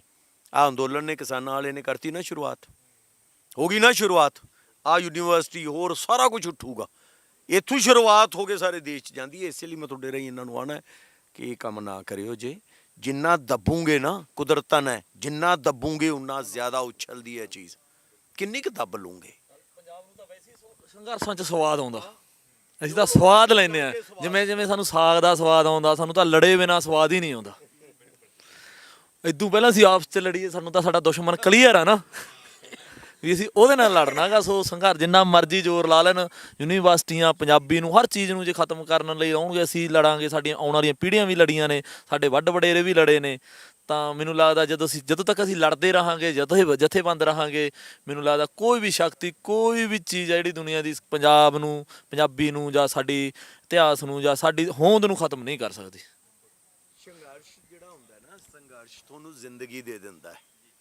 ਯੂਰਪ ਦੇ ਵਿੱਚ 2 ਵਰਲਡ ਵਾਰਾਂ ਹੋਈਆਂ, ਉੱਜੜ ਗਿਆ, ਤੇ ਉੱਜੜਨ ਦੇ ਨਾਲ ਵਸਣ ਦਾ ਸ਼ੌਰ ਵੀ ਆ ਗਿਆ। ਵਸ ਵੀ ਗਏ ਨਾ। ਸੋ ਉੱਜੜਨਾ ਤੁਹਾਨੂੰ ਵਸਣਾ ਸਿਖਾਉਂਦਾ ਹੈ। ਤੇ ਸੰਘਰਸ਼ ਜਿਹੜਾ ਹੁੰਦਾ ਇਹ ਬੰਦੇ ਨੂੰ ਕਾਇਮ ਕਰਦਾ ਅੰਦਰੋਂ। ਅੱਜ ਇਹ ਸੰਘਰਸ਼ ਸੀ ਤਾਂ ਆਪਾਂ ਇਕੱਠੇ ਹੋ ਗਏ ਸਾਰੇ। ਕਿਸਾਨੀ ਸੰਘਰਸ਼ ਨਾ ਹੁੰਦਾ ਤਾਂ ਕੀ ਕਰਦੇ, ਹਨਾ?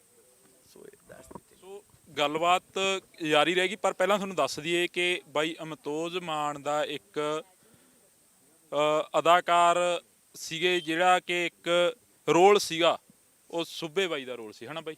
ਹਵਾਈ ਫਿਲਮਾਂ ਦੇ ਵਿੱਚ ਸਰਬਜੀਤ ਸਿੰਘ ਸੱਭਾ ਬਾਈ ਦਾ ਰੋਲ ਸੀਗਾ। ਤੇ ਬਾਈ ਇੱਕ ਅੱਧਾ ਕੋਈ ਡਾਇਲੌਗ ਯਾਦ ਆ ਉਸ ਵਕਤ? ਉਹ ਸਾਰੀਆਂ ਗੱਲਾਂ ਡਾਇਲੌਗ ਹੀ ਨੇ। ਮੇਰਾ ਨਾ ਇੱਕ ਨਹੀਂ ਦੱਸ ਡਾਇਲੌਗ ਸੀ AK-47 ਵਾਲਾ ਵੀ AK-47 ਜਦੋਂ ਚੱਕ ਕੇ ਕਹਿੰਦੇ ਨੇ ਬੜਾ ਸੋਹਣਾ ਹਥਿਆਰ ਬਣਾਇਆ, ਬੰਦਾ ਮਾਰਨ ਨੂੰ ਜੀ ਕਰਦਾ ਜਦੋਂ। ਉਹ ਖਾਸ ਕਰਕੇ ਪੰਜਾਬ ਦੇ ਲੋਕਾਂ ਨੂੰ ਹੀ ਸਮਝ ਆਉਣਾ ਨਾ ਉਹ, ਕਿਉਂਕਿ ਸਾਡਾ ਸੰਬੰਧ ਆ ਜਿਹੜਾ 47 ਨਾਲ, ਉਹ ਹੋਰ ਤਰ੍ਹਾਂ ਦਾ ਸੰਬੰਧ ਆਗਾ। ਉਹਨੂੰ ਆਂਦਾ, ਉਹ ਮੁੰਡੇ ਨੇ ਜਥੇਦਾਰ ਦਾ ਰੋਲ ਕਰ ਰਿਹਾ ਸੀ, ਰਛਪਾਲ ਸਿੰਘ ਹੋਰਾਂ ਦਾ। ਤਾਂ ਉਹ ਜਾਣ ਲੱਗਦਾ ਤਾਂ ਉਹਨੂੰ ਉਹਦਾ ਕਰੈਕਟਰ ਦੂਜਾ ਰੋਕ ਲੈਂਦਾ, ਹਰਭਜਨ ਦਾ ਕਰੈਕਟਰ ਰੋਕ ਲੈਂਦਾ। ਤੇ ਉਹ ਆਂਦਾ, ਯਾਰ ਤੂੰ ਕਿਹੜੇ ਕੰਮ 'ਚ ਲੱਗ ਗਿਆ? ਬੜਾ ਨਾਂ ਸੀ ਤੇਰਾ, ਪੜ੍ਹਾਈ 'ਚ ਬੜਾ ਅੱਗੇ ਸੀ, ਤੂੰ ਕਿਹੜੇ ਪਾਸੇ ਤੁਰਿਆ ਫਿਰਦਾ? ਤਾਂ ਉਹ ਉਹਨੂੰ ਜਵਾਬ ਚਾਹੁੰਦਾ ਹੈ ਉਹਨੂੰ, ਕਿਉਂਕਿ ਉਹਨੂੰ ਜਵਾਬ 'ਚ ਕਿਉਂ ਆਂਦਾ ਕਿ ਉਹਨੇ ਤਾਂ ਜ਼ਿੰਦਗੀ ਆਪਦੀ ਵਿਚਾਰੇ ਦਾਅ 'ਤੇ ਲਾਤੀ, ਤੇ ਉਹ ਉਹਨੂੰ ਇਹ ਪੁੱਛੀ ਜਾਂਦਾ ਤੂੰ ਕਿਹੜੇ ਪਾਸੇ ਤੁਰਿਆ ਫਿਰਦਾ? ਤਾਂ ਉਹਦਾ ਜੋ ਜਵਾਬ ਦਾ ਲੱਭੋ ਲਵਾਬ ਸੀ ਨਾ, ਉਹ ਇਹ ਸੀ ਕਿ ਮੈਂ ਉਹ ਮਿੱਟੀ ਦੀ ਆਵਾਜ਼ ਸੁਣ ਲਈ ਹੈ, ਮੇਰੀ ਜ਼ਮੀਰ ਨੇ, ਕਿਉਂਕਿ ਇਹ ਮਿੱਟੀ ਆਵਾਜ਼ ਸਾਰਿਆਂ ਨੂੰ ਦਿੰਦੀ ਹੈ ਪਰ ਸੁਣਦੀ ਕਿਸੇ ਕਿਸੇ ਨੂੰ ਹੈ। ਮੇਰੀ ਜ਼ਮੀਰ ਨੇ ਉਹ ਆਵਾਜ਼ ਸੁਣ ਲਈ, ਇਸ ਲਈ ਮੈਂ ਅੱਜ ਤੇਰੇ ਸਾਹਮਣੇ ਖੜਾ ਹਾਂ। ਹੋ ਸਕਦਾ ਕਿਸੇ ਦਿਨ ਤੁਹਾਨੂੰ ਵੀ ਉਹ ਆਵਾਜ਼ ਸੁਣ ਜੇ। ਸੋ ਆ ਜਿੰਨੇ ਖੜੇ ਨੇ ਜ਼ਮੀਰ ਦੀਆਂ ਆਵਾਜ਼ਾਂ ਸੁਣ ਕੇ ਖੜੇ ਨੇ। ਇਹ ਉਹ ਕਰੈਕਟਰ ਜਿਨ੍ਹਾਂ ਦੇ ਤੁਸੀਂ ਨਾਂ ਲੈ ਰਹੇ ਹੋ, ਉਹ ਵੀ ਉਹੀ ਸੀ, ਉਹ ਜਿਹੜੀਆਂ ਅਸਲ ਜ਼ਿੰਦਗੀ 'ਚੋਂ ਨਿਕਲੇ ਕਰੈਕਟਰ ਨੇ। ਉਹਨਾਂ ਨੇ ਵੀ ਆਪਦੀਆਂ ਜ਼ਮੀਰਾਂ ਦੀ, ਆਪਦੀ ਆਤਮਾ ਦੀਆਂ ਆਵਾਜ਼ਾਂ ਸੁਣੀਆਂ ਸੀਗੀਆਂ। ਜ਼ਮੀਰ ਔਰ ਆਤਮਾ ਦੀ ਆਵਾਜ਼ ਉਹਨੂੰ ਕਹਿੰਦੇ ਹੈ ਜਦੋਂ ਤੁਸੀਂ ਆਪਦਾ ਨਹੀਂ, ਆਪਦੀ ਕੌਮ ਦਾ, ਆਪਦੀ ਮਿੱਟੀ ਦਾ, ਆਪਦੇ ਪ੍ਰਦੇਸ਼ ਦਾ, ਆਪਦੇ ਦੇਸ਼ ਦਾ ਦਰਦ ਸੁਣੋ ਔਰ ਉਹਨੂੰ ਬੋਲਣਾ ਸ਼ੁਰੂ ਕਰ ਦਿਓ। ਇਹ ਫਿਰ ਤੁਹਾਡੀ ਜ਼ਮੀਰ ਅੰਦਰੋਂ ਅਮੀਰ ਹੋ ਜਾਂਦੀ ਹੈ। ਸੋ ਜਾਂ ਤਾਂ ਬਾਹਰੋਂ ਅਮੀਰ ਹੋ ਜਾਓ ਗਲਤ ਗੱਲਾਂ ਨਾਲ ਜੁੜ ਕੇ, ਤੇ ਜਾਂ ਅੰਦਰੋਂ ਅਮੀਰ ਹੋ ਜਾਓ ਆਤਮਾ ਦੀ ਆਵਾਜ਼ ਸੁਣ ਕੇ। ਮਤਲਬ ਅਸੀਂ ਜ਼ਿਆਦਾਤਰ ਆਤਮਾ ਤੇ ਜ਼ਮੀਰ ਦੀ ਆਵਾਜ਼ ਸੁਣਨ ਵਾਲੇ ਬੰਦੇ ਹਾਂ। ਜਾਂਦੇ ਜਾਂਦੇ ਇੱਕ ਬੜਾ ਵੱਡਾ ਸਵਾਲ ਕਰਨ ਲੱਗਿਆ, ਹੁਣ ਤੁਹਾਨੂੰ ਪੁੱਛਣ ਲੱਗਿਆ, ਹਵਾਈ ਫਿਲਮ ਕੀ ਸੋਚ ਕੇ ਬਣਾਈ ਸੀ? ਕੀ ਕਿਸ ਨੂੰ ਇਹ ਸੋਚਿਆ, ਕੀ ਦਿਲ 'ਚ ਆਇਆ? ਮੈਨੂੰ ਨਾ ਇੱਕ 96 ਕਿ 97 ਦੀ ਗੱਲ ਹੈ, ਮੈਨੂੰ ਕਿਸੇ ਨੇ ਬੁਲਾਇਆ, ਕਹਾਣੀ ਸੁਣਾਈ ਉੱਥੇ। ਤੇ ਉਹਨਾਂ ਦਾ ਨਾਮ ਵੀ ਦੱਸ ਦੇਣਾ ਮੈਂ ਤੁਹਾਨੂੰ, ਰਮਨ ਕੁਮਾਰ। ਉਹਨਾਂ ਨੇ ਇੱਕ ਤਾਰਾ ਸੀਰੀਅਲ ਪਹਿਲਾਂ ਬਣਾਇਆ ਸੀਗਾ। ਤਾਂ ਉਹਨਾਂ ਨੇ, ਮੇਰੇ ਇੱਕ ਦੋਸਤ ਸੀ ਜਿਹੜੇ ਰਾਈਟਰ ਸੀ ਉਸ ਫਿਲਮ ਦੇ, ਉਹਨੇ ਉਹ ਜਿਹੜੀ ਕਹਾਣੀ ਸੁਣਾਈ, ਉਹ ਬੜੀ ਗਲਤ ਤਸਵੀਰ ਸੀ ਪੰਜਾਬ ਦੀ। ਇੱਕ ਅਜਿਹੇ ਬੰਦੇ ਨੂੰ ਹੀਰੋ ਬਣਾਉਣ ਦੀ ਗੱਲ ਸੀ ਜਿਹੜਾ ਕਿ ਪੰਜਾਬ 'ਚ ਉਹਨੂੰ ਬੁੱਚੜ ਕੰਸੀਡਰ ਕੀਤਾ ਜਾਂਦਾ ਸੀ। ਤਾਂ ਜਦੋਂ ਮੈਨੂੰ ਕਹਾਣੀ ਸੁਣਾਈ ਜਾਂਦੀ ਜੀ ਇਹਦੇ ਵਿੱਚ ਮਨੀਸ਼ਾ ਕੋਇਰਾਲਾ ਤੁਹਾਡੀ ਹੀਰੋਇਨ ਹੋਣਗੇ ਔਰ ਨਸੀਰਉਦੀਨ ਸ਼ਾਹ ਤੇ ਡਿੰਪਲ ਕਬਾੜੀਆ ਉਹ ਉਹਨਾਂ ਦੇ ਫਾਦਰ ਬਣੇ ਹੋਣਗੇ, ਤੁਸੀਂ ਇੱਕ ਫੈਡਰੇਸ਼ਨ, ਸਿੱਖ ਸਟੂਡੈਂਟ ਫੈਡਰੇਸ਼ਨ ਦੇ ਕਾਰਕੁਨ ਹੋ, ਤੁਹਾਡੇ ਨਾਲ ਉਸ ਕੁੜੀ ਦਾ ਇਸ਼ਕ ਹੋ ਜਾਂਦਾ ਔਰ ਫਿਰ ਉਹ ਕਿਤੇ ਆਪਦੇ ਫਾਦਰ ਵੱਲ, ਕਿਤੇ ਤੁਹਾਡੇ ਵੱਲ, ਔਰ ਫਾਈਨਲੀ ਉਹਨੂੰ ਲੱਗਦਾ ਨਹੀਂ ਉਹ ਦੂਜਾ ਰਸਤਾ ਸਹੀ, ਤੁਹਾਡਾ ਟੋਟਲੀ ਗਲਤ ਸੀ ਔਰ ਜੋ ਚੀਜ਼ਾਂ ਹੋਰ ਉਸ ਬੁੱਚੜ ਨੁਮਾ ਕਰੈਕਟਰ ਨੇ ਜੋ ਕੀਤੀਆਂ ਉਹ ਸਹੀ ਸੀਗੀਆਂ। ਮੈਂ ਸੁਣ ਕੇ ਮਨਾ ਕਰਤਾ, ਮੈਂ ਯਾਰ ਇਹ ਤਾਂ ਗਲਤ ਕਹਾਣੀ ਹੈ, ਇਹ ਤਾਂ ਟੋਟਲੀ ਪੰਜਾਬ 'ਚ ਜਾ ਕੇ ਪੁੱਛੋ ਉਸ ਬੰਦੇ ਬਾਰੇ ਕੀ ਅਕਸ ਹੈ ਜਿਹਨੂੰ ਮੈਂ ਬਾਅਦ 'ਚ ਆਪਦੀ ਇੱਕ ਫਿਲਮ 'ਚ ਵੀ ਦਿਖਾਇਆ।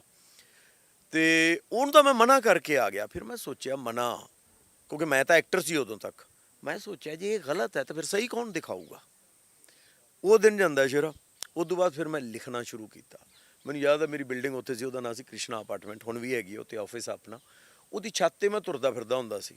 ਮੈਂ ਹਰ ਸੀਨ 2-2 3-3 ਵਾਰੀ ਰੋ ਕੇ ਲਿਖਿਆ, ਕਿਉਂਕਿ ਮੈਂ ਉਹਨਾਂ ਲੋਕਾਂ ਤੋਂ ਵਾਕਿਫ ਸੀ, ਮੇਰੇ ਦੋਸਤ ਸੀ ਜੋ ਉਦੋਂ ਗਏ ਨੇ।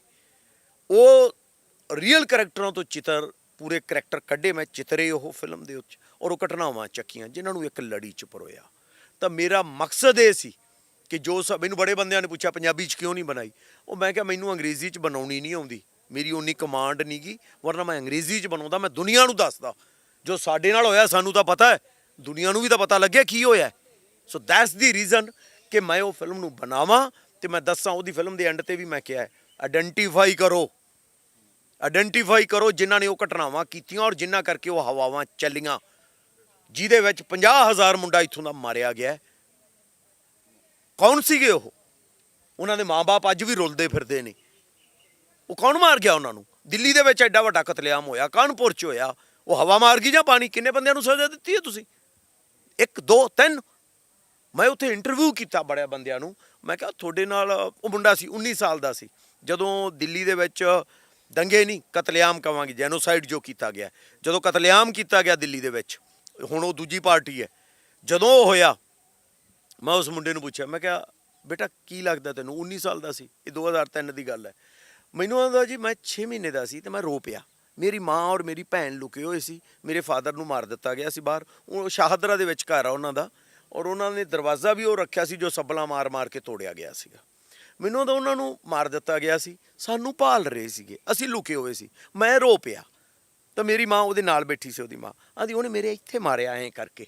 ਤਾਂ ਮੈਂ ਬੇਹੋਸ਼ ਜਿਹਾ ਹੋ ਗਿਆ ਤੇ ਮੈਂ ਬਚ ਗਿਆ ਸੀ, ਨਹੀਂ ਤਾਂ ਮੇਰੇ ਰੋਣ ਨੇ ਸ਼ਾਇਦ ਸਾਨੂੰ ਵੀ ਮਰਵਾ ਦੇਣਾ ਸੀ। ਮੈਂ ਕਿਹਾ ਕੀ ਲੱਗਦਾ ਹੁਣ? ਆਂਦਾ ਉਦੋਂ ਜੋ ਹੋਇਆ ਠੀਕ ਹੈ, ਉਨਮਾਦ ਭੜਕਿਆ ਜਾਂ ਭੜਕਾਇਆ, ਪਰ ਮੈਨੂੰ ਅੱਜ ਸਭ ਤੋਂ ਵੱਡਾ ਗਿਲਾ ਪਤਾ ਕੀ ਹੈ? ਆਂਦਾ ਉਹ ਮਾਰਨ ਵਾਲੇ ਜਦੋਂ ਮੇਰੇ ਸਾਹਮਣੇ ਬਲੈਕ ਕੈਟ ਕਮਾਂਡੋ ਲੈ ਕੇ ਘੁੰਮਦੇ ਨੇ, ਮੈਨੂੰ ਇਸ ਗੱਲ ਤੇ ਗਿਲਾ ਹੈ। ਮੈਂ ਉਸ ਫਿਲਮ ਦੇ ਵਿੱਚ ਵੀ ਇਹ ਗੱਲ ਕਹੀ ਕਿ ਜਿਨ੍ਹਾਂ ਨੇ ਕੀਤਾ ਜਾਂ ਕਰਵਾਇਆ ਉਹਨਾਂ ਨੂੰ ਆਇਡੈਂਟੀਫਾਈ ਕਰੋ, ਉਹਨਾਂ ਨੂੰ ਪਨਿਸ਼ ਕਰੋ, ਨਹੀਂ ਤਾਂ ਇਹ ਹਵਾਵਾਂ ਐ ਚੱਲਣੋਂ ਹਟਣੀਆਂ ਨਹੀਂ ਗੀਆਂ। ਜੇ ਕਰੋਗੇ ਇੱਕ ਇਨਸਾਫ ਦੀ ਫੀਲ ਦਿਓ ਸਭ ਨੂੰ, ਜੇ ਨਹੀਂ ਦਿਓਗੇ ਤਾਂ ਫਿਰ ਤੁਸੀਂ ਇਹਨਾਂ ਚੀਜ਼ਾਂ ਨੂੰ ਕਿਵੇਂ ਰੋਕੋਗੇ? 50,000 ਮਰੇ, ਦੋਨੇ ਪਾਸਿਓਂ ਮਰੇ, ਸਾਡੇ ਪੰਜਾਬ ਦਾ ਨੁਕਸਾਨ ਹੋਇਆ, ਕੀ ਹਾਲ ਹੋਇਆ finally. So that's the reason ਉਹ ਬਣਾਉਣ ਦੇ ਪਿੱਛੇ, ਕਿ ਦੁਨੀਆ ਨੂੰ ਦੱਸ ਸਕੀਏ ਸਾਡੇ ਨਾਲ ਕੀ ਹੋਇਆ ਔਰ ਕਿਉਂ ਹੋਇਆ, ਔਰ ਉਹਨਾਂ ਲੋਕਾਂ ਨੂੰ ਫੜੋ। ਔਰ ਮੈਂ ਤੁਹਾਨੂੰ ਇੱਕ ਗੱਲ ਦੱਸ ਦਿਆਂ, ਮੈਂ ਪਹਿਲਾਂ ਵੀ ਬੜੇ ਵਾਰੀ ਕਹੀ ਹੈ, ਜੇ ਅਸੀਂ 47 ਡਿਸਕਸ ਕੀਤਾ ਹੁੰਦਾ ਨਾ, 84 ਨਹੀਂ ਹੁੰਦੀ। ਜੇ 84 ਨੂੰ ਖੋਲ ਕੇ ਡਿਸਕਸ ਕੀਤਾ ਹੁੰਦਾ ਤਾਂ ਸ਼ਾਇਦ ਬਾਬਰੀ ਮਸਜਿਦ 92 ਮੁੰਬਈ ਨਾ ਹੁੰਦੀ, ਤੇ ਜੇ ਉਹਨੂੰ ਡਿਸਕਸ ਕੀਤਾ ਹੁੰਦਾ ਫਿਰ ਗੋਧਰਾ ਜਾਂ ਗੁਜਰਾਤ ਨਾ ਹੁੰਦਾ, ਤੇ ਜੇ ਉਹਨੂੰ ਵੀ ਕੀਤਾ ਹੁੰਦਾ ਸ਼ਾਇਦ ਮੁਜ਼ੱਫਰਪੁਰ ਨਾ ਹੁੰਦਾ। ਅਸੀਂ ਕਰਦੇ ਨਹੀਂ, ਅਸੀਂ ਦੱਬਦੇ ਹਾਂ। ਦੱਬ ਦਿਓ, ਇਹਦੀ ਗੱਲ ਨਾ ਕਰੋ। ਕਿਹੜਾ ਪਾਰਲੀਮੈਂਟ 'ਚ ਗੱਲ ਹੋ ਰਹੀ ਸੀ ਤਾਂ ਮੈਨੂੰ ਲੱਗਦਾ ਕਿਸੇ ਬਹੁਤ ਮੁਤਬਰ ਬੰਦੇ ਨੇ ਕਿਹਾ ਸੀ ਇਹਦੀ ਗੱਲ ਨਾ ਕਰੋ, ਇਹਦੀ ਗੱਲ ਨਾ ਕਰੋ। ਕਿਉਂ ਨਾ ਕਰੋ ਯਾਰ? ਉਹ ਤੇ ਹਰ ਕਿਸਮ ਦੀ ਗੱਲ ਹੋ ਸਕਦੀ ਹੈ। ਇੰਨਾ ਘਾਣ ਹੋਇਆ, ਉਹਨਾਂ ਦੀ ਗੱਲ ਨਹੀਂ ਹੋ ਸਕਦੀ? ਇਹ ਕੁਦਰਤ ਦਾ ਅਸੂਲ ਹੈ, ਜਿੰਨਾ ਦੱਬੋਗੇ ਉਹਨਾਂ ਉਛਲੂਗੀ। ਸਮਝੋ, ਇਨਸਾਫ ਦੀ ਗੱਲ ਕਰੋ, ਸੱਚ ਦੀ ਗੱਲ ਕਰੋ। ਇਹ ਸਾਰੇ ਜਣੇ ਤੁਹਾਡੀ ਸ਼ਕਤੀ ਬਣ ਕੇ ਤੁਹਾਡੇ ਨਾਲ ਖੜਨਗੇ। ਹਰ ਕੋਈ ਆਪਦੇ ਦੇਸ਼ ਨੂੰ, ਆਪਦੇ ਪ੍ਰਦੇਸ਼ ਨੂੰ, ਆਪਦੀ ਮਿੱਟੀ ਨੂੰ ਵੱਡਾ ਕਰਨਾ ਚਾਹੁੰਦਾ ਹੈ। ਉਹ ਉਦੋਂ ਹੀ ਉੱਠਦਾ ਹੈ, ਉਹ ਉਦੋਂ ਹੀ ਵਿਰੋਧ ਕਰਦਾ ਹੈ ਜਦੋਂ ਉਹਨੂੰ ਲੱਗ ਰਿਹਾ ਹੁੰਦਾ ਗਲਤ ਹੋ ਰਿਹਾ ਹੈ। ਇਹ ਜਿਹੜੇ ਤੁਸੀਂ ਕਹਿ ਰਹੇ ਹੋ, ਇਹ ਧਰਤੀ ਨਾਲ ਜੁੜੇ ਹੋਏ ਲੋਕ ਨੇ। ਜਿਵੇਂ ਕਿਸਾਨਾਂ ਦਾ ਮਸਲਾ ਹੋ ਰਿਹਾ, ਅਗੇ ਜੀ ਤੁਹਾਡਾ ਫਾਇਦਾ ਕਰਨਾ ਹੈ, ਕਰ ਲਓ। ਉਹ ਜਿਹਦਾ ਕਰਨਾ ਉਹ ਤੋਂ ਪੁੱਛ ਤਾਂ ਲਓ ਕਿਵੇਂ ਹੋਊਗਾ। ਜੇ ਤੁਸੀਂ ਉੱਤੋਂ WTO ਦੱਸੂਗਾ ਸਾਨੂੰ ਫਾਇਦਾ ਕਿਵੇਂ ਹੋਊਗਾ? ਉਹ ਫਾਇਦਾ ਤਾਂ ਅਮਰੀਕਾ ਦੇ ਹਿਸਾਬ ਨਾਲ ਹੈ, ਪੰਜਾਬ ਹਰਿਆਣਾ ਜਾਂ ਹਿੰਦੁਸਤਾਨ ਦੇ ਹਿਸਾਬ ਨਾਲ ਤਾਂ ਨਹੀਂ। ਸਾਤੋਂ ਤਾਂ ਪੁੱਛ ਲਓ, ਉੱਥੇ ਤਾਂ ਉਹਨਾਂ ਨੂੰ ਲੇਬਰ ਚਾਹੀਦੀ ਹੈ। 4% 5% 10% ਕਿਸਾਨੀ ਸੀ, ਇੱਥੇ 60% ਹੈ। ਸਾਰੇ ਸ਼ਹਿਰਾਂ 'ਚ ਚਲੇ ਗਏ, ਕੀ ਕਰੋਗੇ? ਚੀਪ ਲੇਬਰ ਲਈ ਤੁਸੀਂ ਕਿਸਾਨੀ ਮਾਰ ਦਿਓਗੇ। ਇੱਥੇ ਪਹਿਲਾਂ ਹੀ ਇੰਪਲੋਇਮੈਂਟ ਨਹੀਂ, ਕਿ ਬੁਰਾ ਹਾਲ ਹੈ ਇੱਥੇ। ਘਰ ਘਰ ਖੇਤੀ ਕਰਕੇ ਨੌਕਰੀ ਹੈ, ਉਹਨੂੰ ਉਜਾੜ ਕੇ ਸ਼ਹਿਰ ਲੈ ਜੂਗੇ, ਕਿੰਨਾ ਕੁ ਨੂੰ ਨੌਕਰੀ ਦਿਓਗੇ? ਔਰ ਕਾਰਪੋਰੇਟ ਦੀ ਖੇਤੀ ਕਰ ਦਿਓਗੇ 5-5 ਲੱਖ ਕਿੱਲਾ, ਜਿਵੇਂ ਬਿਲਗੇਟ ਦੀ ਹੈ ਜਾਂ ਵਰਲਡ ਦੇ ਵਿੱਚ ਹੋਰ ਜਗ੍ਹਾ 'ਚ ਹੈ। ਸੋ ਧਰਤੀ ਦੇ ਉੱਤੇ ਰਹਿਣ ਵਾਲੇ ਉਹਨਾਂ ਲੋਕਾਂ ਦੀ ਗੱਲ ਸੁਣੋ। ਉਸੇ ਤਰ੍ਹਾਂ ਇਸ ਯੂਨੀਵਰਸਿਟੀ 'ਚ ਜੋ ਪੜ੍ਹਦੇ ਨੇ, ਜੋ ਇੱਥੇ ਪੜ੍ਹ ਚੁੱਕੇ ਨੇ, ਉਹਨਾਂ ਨੂੰ ਚਲਾਉਣ ਦਿਓ ਯੂਨੀਵਰਸਿਟੀ। ਉਹ ਵਧੀਆ ਚਲਾ ਰਹੇ ਨੇ, ਪ੍ਰਫੁੱਲਤ ਯੂਨੀਵਰਸਿਟੀ ਹੈ। ਉਹ ਛੋਟੇ ਤੋਂ ਛੋਟੇ ਪਿੰਡਾਂ 'ਚੋਂ, ਜਿਵੇਂ ਇਹਨਾਂ ਨੇ ਗੱਲ ਕੀਤੀ, ਇਹਨਾਂ ਦੀ ਤੁਸੀਂ ਗੱਲ ਕੀਤੀ, ਇਹ ਪਿੰਡਾਂ 'ਚੋਂ ਆਏ ਨੇ, ਇਹਨਾਂ ਨੂੰ ਪਤਾ ਹੈ ਇਹਨਾਂ ਨੂੰ ਯੂਨੀਵਰਸਿਟੀ ਨੇ ਕਿਵੇਂ ਖਿੱਚਿਆ ਆਪਦੇ ਵੱਲ, ਤਾਂ ਹੀ ਅੱਜ ਲੋਕ ਸ਼ਿਕਸ਼ਿਤ ਹੋ ਰਹੇ ਨੇ। ਉਹਨੂੰ ਖਤਮ ਕਰ ਦਿਓਗੇ। ਦਿੱਲੀ ਤੋਂ ਆ ਕੇ ਤੁਸੀਂ ਕਿਵੇਂ ਦੱਸੋਗੇ? ਇਹ ਤਾਂ ਦੇ ਜੀ ਮੁਕਤਸਰ ਸਾਹਿਬ ਦੇ ਵਿੱਚ ਜੋ ਕਾਲਜ ਹੈ, ਫਲਾਨੀ ਜਗ੍ਹਾ ਤੇ ਜਿੰਨੇ ਪੰਜਾਬ ਇੰਟੀਰੀਅਰ 'ਚ ਕਾਲਜ ਨੇ, ਉਹ ਕੱਢ ਦਿਓ ਪੰਜਾਬ ਯੂਨੀਵਰਸਿਟੀ 'ਚੋਂ। ਯੂਨੀਵਰਸਿਟੀ ਪੰਜਾਬ ਜਿਹੜੀ ਕਿ 1881 ਦੀ ਹੈ, ਧਰੋਹਰ ਹੈ ਪੰਜਾਬ ਦੀ। ਐਕਟ ਬਣਿਆ ਹੋਇਆ ਹੈ ਜੋ ਪੰਜਾਬ ਯੂਨੀਵਰਸਿਟੀ ਐਕਟ 47, ਉਹਦੇ ਤਹਿਤ ਕੀ ਹੈ? 2 ਚੀਜ਼ਾਂ ਬਦਲ ਸਕਦੀਆਂ ਨੇ, ਜਾਂ ਪਾਰਲੀਮੈਂਟ ਜਾਂ ਸੈਨੇਟ। ਪਾਰਲੀਮੈਂਟ 'ਚ ਕਰ ਨਹੀਂ ਸਕਦੇ, ਰੌਲਾ ਪਊਗਾ, ਦੁਨੀਆ ਕਹੂਗੀ ਕਿ ਯੂਨੀਵਰਸਿਟੀ ਦਾ ਸਟਰਕਚਰ ਬਦਲਣ ਲਈ ਪਾਰਲੀਮੈਂਟ ਦੇ 2 ਸਦਨਾਂ 'ਚ ਬਿੱਲ ਪਾਸ ਕਰਾਇਆ। ਤਾਂ ਫਿਰ ਕੀ ਕਰੋ? ਸੈਨੇਟ ਨੂੰ ਕਾਬੂ ਕਰ ਲਓ। ਜਦੋਂ ਪਤਾ ਲੱਗਿਆ ਸੈਨੇਟ 'ਚ ਕਾਬੂ ਨਹੀਂ ਹੋ ਰਿਹਾ, ਸੈਨੇਟ ਦੇ ਵਿੱਚ ਬਹੁਮਤ ਆ ਜੂਗੀ ਇਹਨਾਂ ਦੀ, ਤਾਂ ਇਲੈਕਸ਼ਨ ਹੀ ਕੈਂਸਲ ਕਰ ਦਿਓ। ਆ ਕਿਉਂ ਬੈਠੇ ਨੇ ਇੱਥੇ ਸਾਰੇ? ਆ ਬਿੱਲੇ ਹਰੀ ਸਾਰੇ ਇੱਥੇ ਕਿਉਂ ਬੈਠੇ ਨੇ? ਕਿਉਂ ਬੈਠੇ ਨੇ? ਇਸੇ ਲਈ ਕਿ ਇਲੈਕਸ਼ਨ ਕਿਉਂ ਕੈਂਸਲ ਕਰਨੇ ਯਾਰ? ਅੱਗੇ ਜੀ ਬੁੱਧਵਾਰ ਹੈ, ਵਰਕਿੰਗ ਡੇ ਸੀ, ਤੇ ਵਰਕਿੰਗ ਡੇ ਪਹਿਲਾਂ ਪ੍ਰਪੋਜ਼ ਕਿਹਨੇ ਕੀਤਾ ਸੀ? ਉਹ ਵੀ ਯੂਨੀਵਰਸਿਟੀ ਨੇ। ਕੋਵਿਡ ਹੈ, ਤੇ ਕੋਵਿਡ ਤਾਂ 1.5 ਸਾਲ ਦਾ ਹੈ। ਤੁਹਾਨੂੰ ਨਹੀਂ ਪਤਾ ਸੀ ਇਹ ਸਕੂਲਾਂ ਦੇ ਵਿੱਚ ਪੋਲਿੰਗ ਹੋਣੀ ਹੈ? ਵਰਕਿੰਗ ਡੇ ਹੈ, ਕੋਵਿਡ ਦਾ ਮਸਲਾ ਹੋਊਗਾ, ਪ੍ਰੋਟੋਕਾਲ ਹਰਟ ਹੋਊਗਾ, ਉਦੋਂ ਤੁਸੀਂ ਕਹਿਤਾ। ਕਿਉਂ ਕਹਿਤਾ? ਕਿ ਤੁਹਾਡੇ ਕੋਲੇ ਲੂਪ ਹੋਲ ਰੱਖ ਲਿਆ ਕਿ ਇਹਦੇ ਰਾਹੀਂ ਅਸੀਂ ਫਿਰ ਕੈਂਸਲੇਸ਼ਨ ਕਰ ਪਾਵਾਂਗੇ। ਸੋ ਹੋ ਕੀ ਰਿਹਾ ਸ਼ੇਰਾ? ਕਦੇ ਵੱਡੇ ਲੈਵਲ ਤੇ, ਕਿਤੇ ਛੋਟੇ ਲੈਵਲ ਤੇ, ਕਿਤੇ ਮੀਡੀਅਮ ਲੈਵਲ ਤੇ ਦੱਬਿਆ ਜਾਂਦਾ ਹੈ, ਔਰ ਉਹ ਦੱਬਣ ਦੇ ਖਿਲਾਫ ਲੋਕ ਖੜਦੇ ਨੇ, ਜਿਹਦੇ 'ਚ ਪੰਜਾਬ ਹਮੇਸ਼ਾ ਹੀ ਮੋਹਰੀ ਰਿਹਾ, ਮੋਹਰੀ ਰਹੂਗਾ ਵੀ, ਕਿਉਂਕਿ ਇੱਥੇ ਲੋਕ ਜਾਗਦੇ ਨੇ, ਜਿਨ੍ਹਾਂ ਦੀਆਂ ਆਤਮਾ ਜਾਗਦੀਆਂ ਨੇ। ਔਰ ਵੈਸੇ ਵੀ ਜਿਉਂਦੇ ਲੋਕਾਂ ਦਾ, ਜਿਉਂਦੀਆਂ ਕੌਮਾਂ ਦਾ ਇਹ ਫਰਜ਼ ਬਣਦਾ ਹੈ ਕਿ ਰਿਐਕਟ ਕਰੀਏ, ਔਰ ਉਹ ਰਿਐਕਸ਼ਨ ਅਸੀਂ ਦੇ ਰਹੇ ਹਾਂ। ਸੋ ਗੱਲਬਾਤ ਕਰੀਏ ਇੱਥੇ 50 ਸਟੂਡੈਂਟਾਂ ਦੇ ਨਾਲ ਪੰਜਾਬ ਯੂਨੀਵਰਸਿਟੀ ਦੇ ਵਿੱਚ ਬੈਠੇ ਸੀ ਅਸੀਂ ਇਸ ਵਕਤ। ਤਾਂ ਸਾਰੇ ਸਟੂਡੈਂਟਾਂ ਦੇ ਜਿਹੜੇ ਵਿਊ ਨੇ ਉਹ ਲੈਤੇ ਗਏ ਨੇ। ਤਾਂ ਸਟੂਡੈਂਟਾਂ ਦਾ ਇਹੋ ਹੀ ਕਹਿਣਾ ਹੈਗਾ ਕਿ ਜਿਹੜੀਆਂ ਸੈਨੇਟ ਦੀਆਂ ਚੋਣਾਂ ਨੇ ਉਹ ਹੋਣੀਆਂ ਚਾਹੀਦੀਆਂ। ਉਹ ਚਾਹੇ ਦੀ ਪੁਰਾਣੇ ਸਟੂਡੈਂਟ ਸੀ ਤੇ ਜਾਂ ਫਿਰ ਰੈਗੂਲਰ ਸਟੂਡੈਂਟ ਨੇ, ਉਹਨਾਂ ਦਾ ਹਰ ਕਿਸੇ ਦਾ ਇਹੋ ਹੀ ਕਹਿਣਾ ਕਿ ਸੈਨੇਟ ਦੀਆਂ ਜਿਹੜੀਆਂ ਚੋਣਾਂ ਨੇ ਉਹ ਹੋਣੀਆਂ ਚਾਹੀਦੀਆਂ। ਸੋ ਜੁੜੇ ਰਹੋ KTV ਦੇ ਨਾਲ, ਮੇਰੇ ਸਹਿਯੋਗੀ ਸਾਥੀ ਰਜਿੰਦਰ ਦੇ ਨਾਲ। ਮੈਨੂੰ ਹਰਜਿੰਦਰ ਸਿੰਘ ਢਿੱਲੋਂ ਨੂੰ ਦਿਓ ਜੀ ਇਜਾਜ਼ਤ। ਧੰਨਵਾਦ।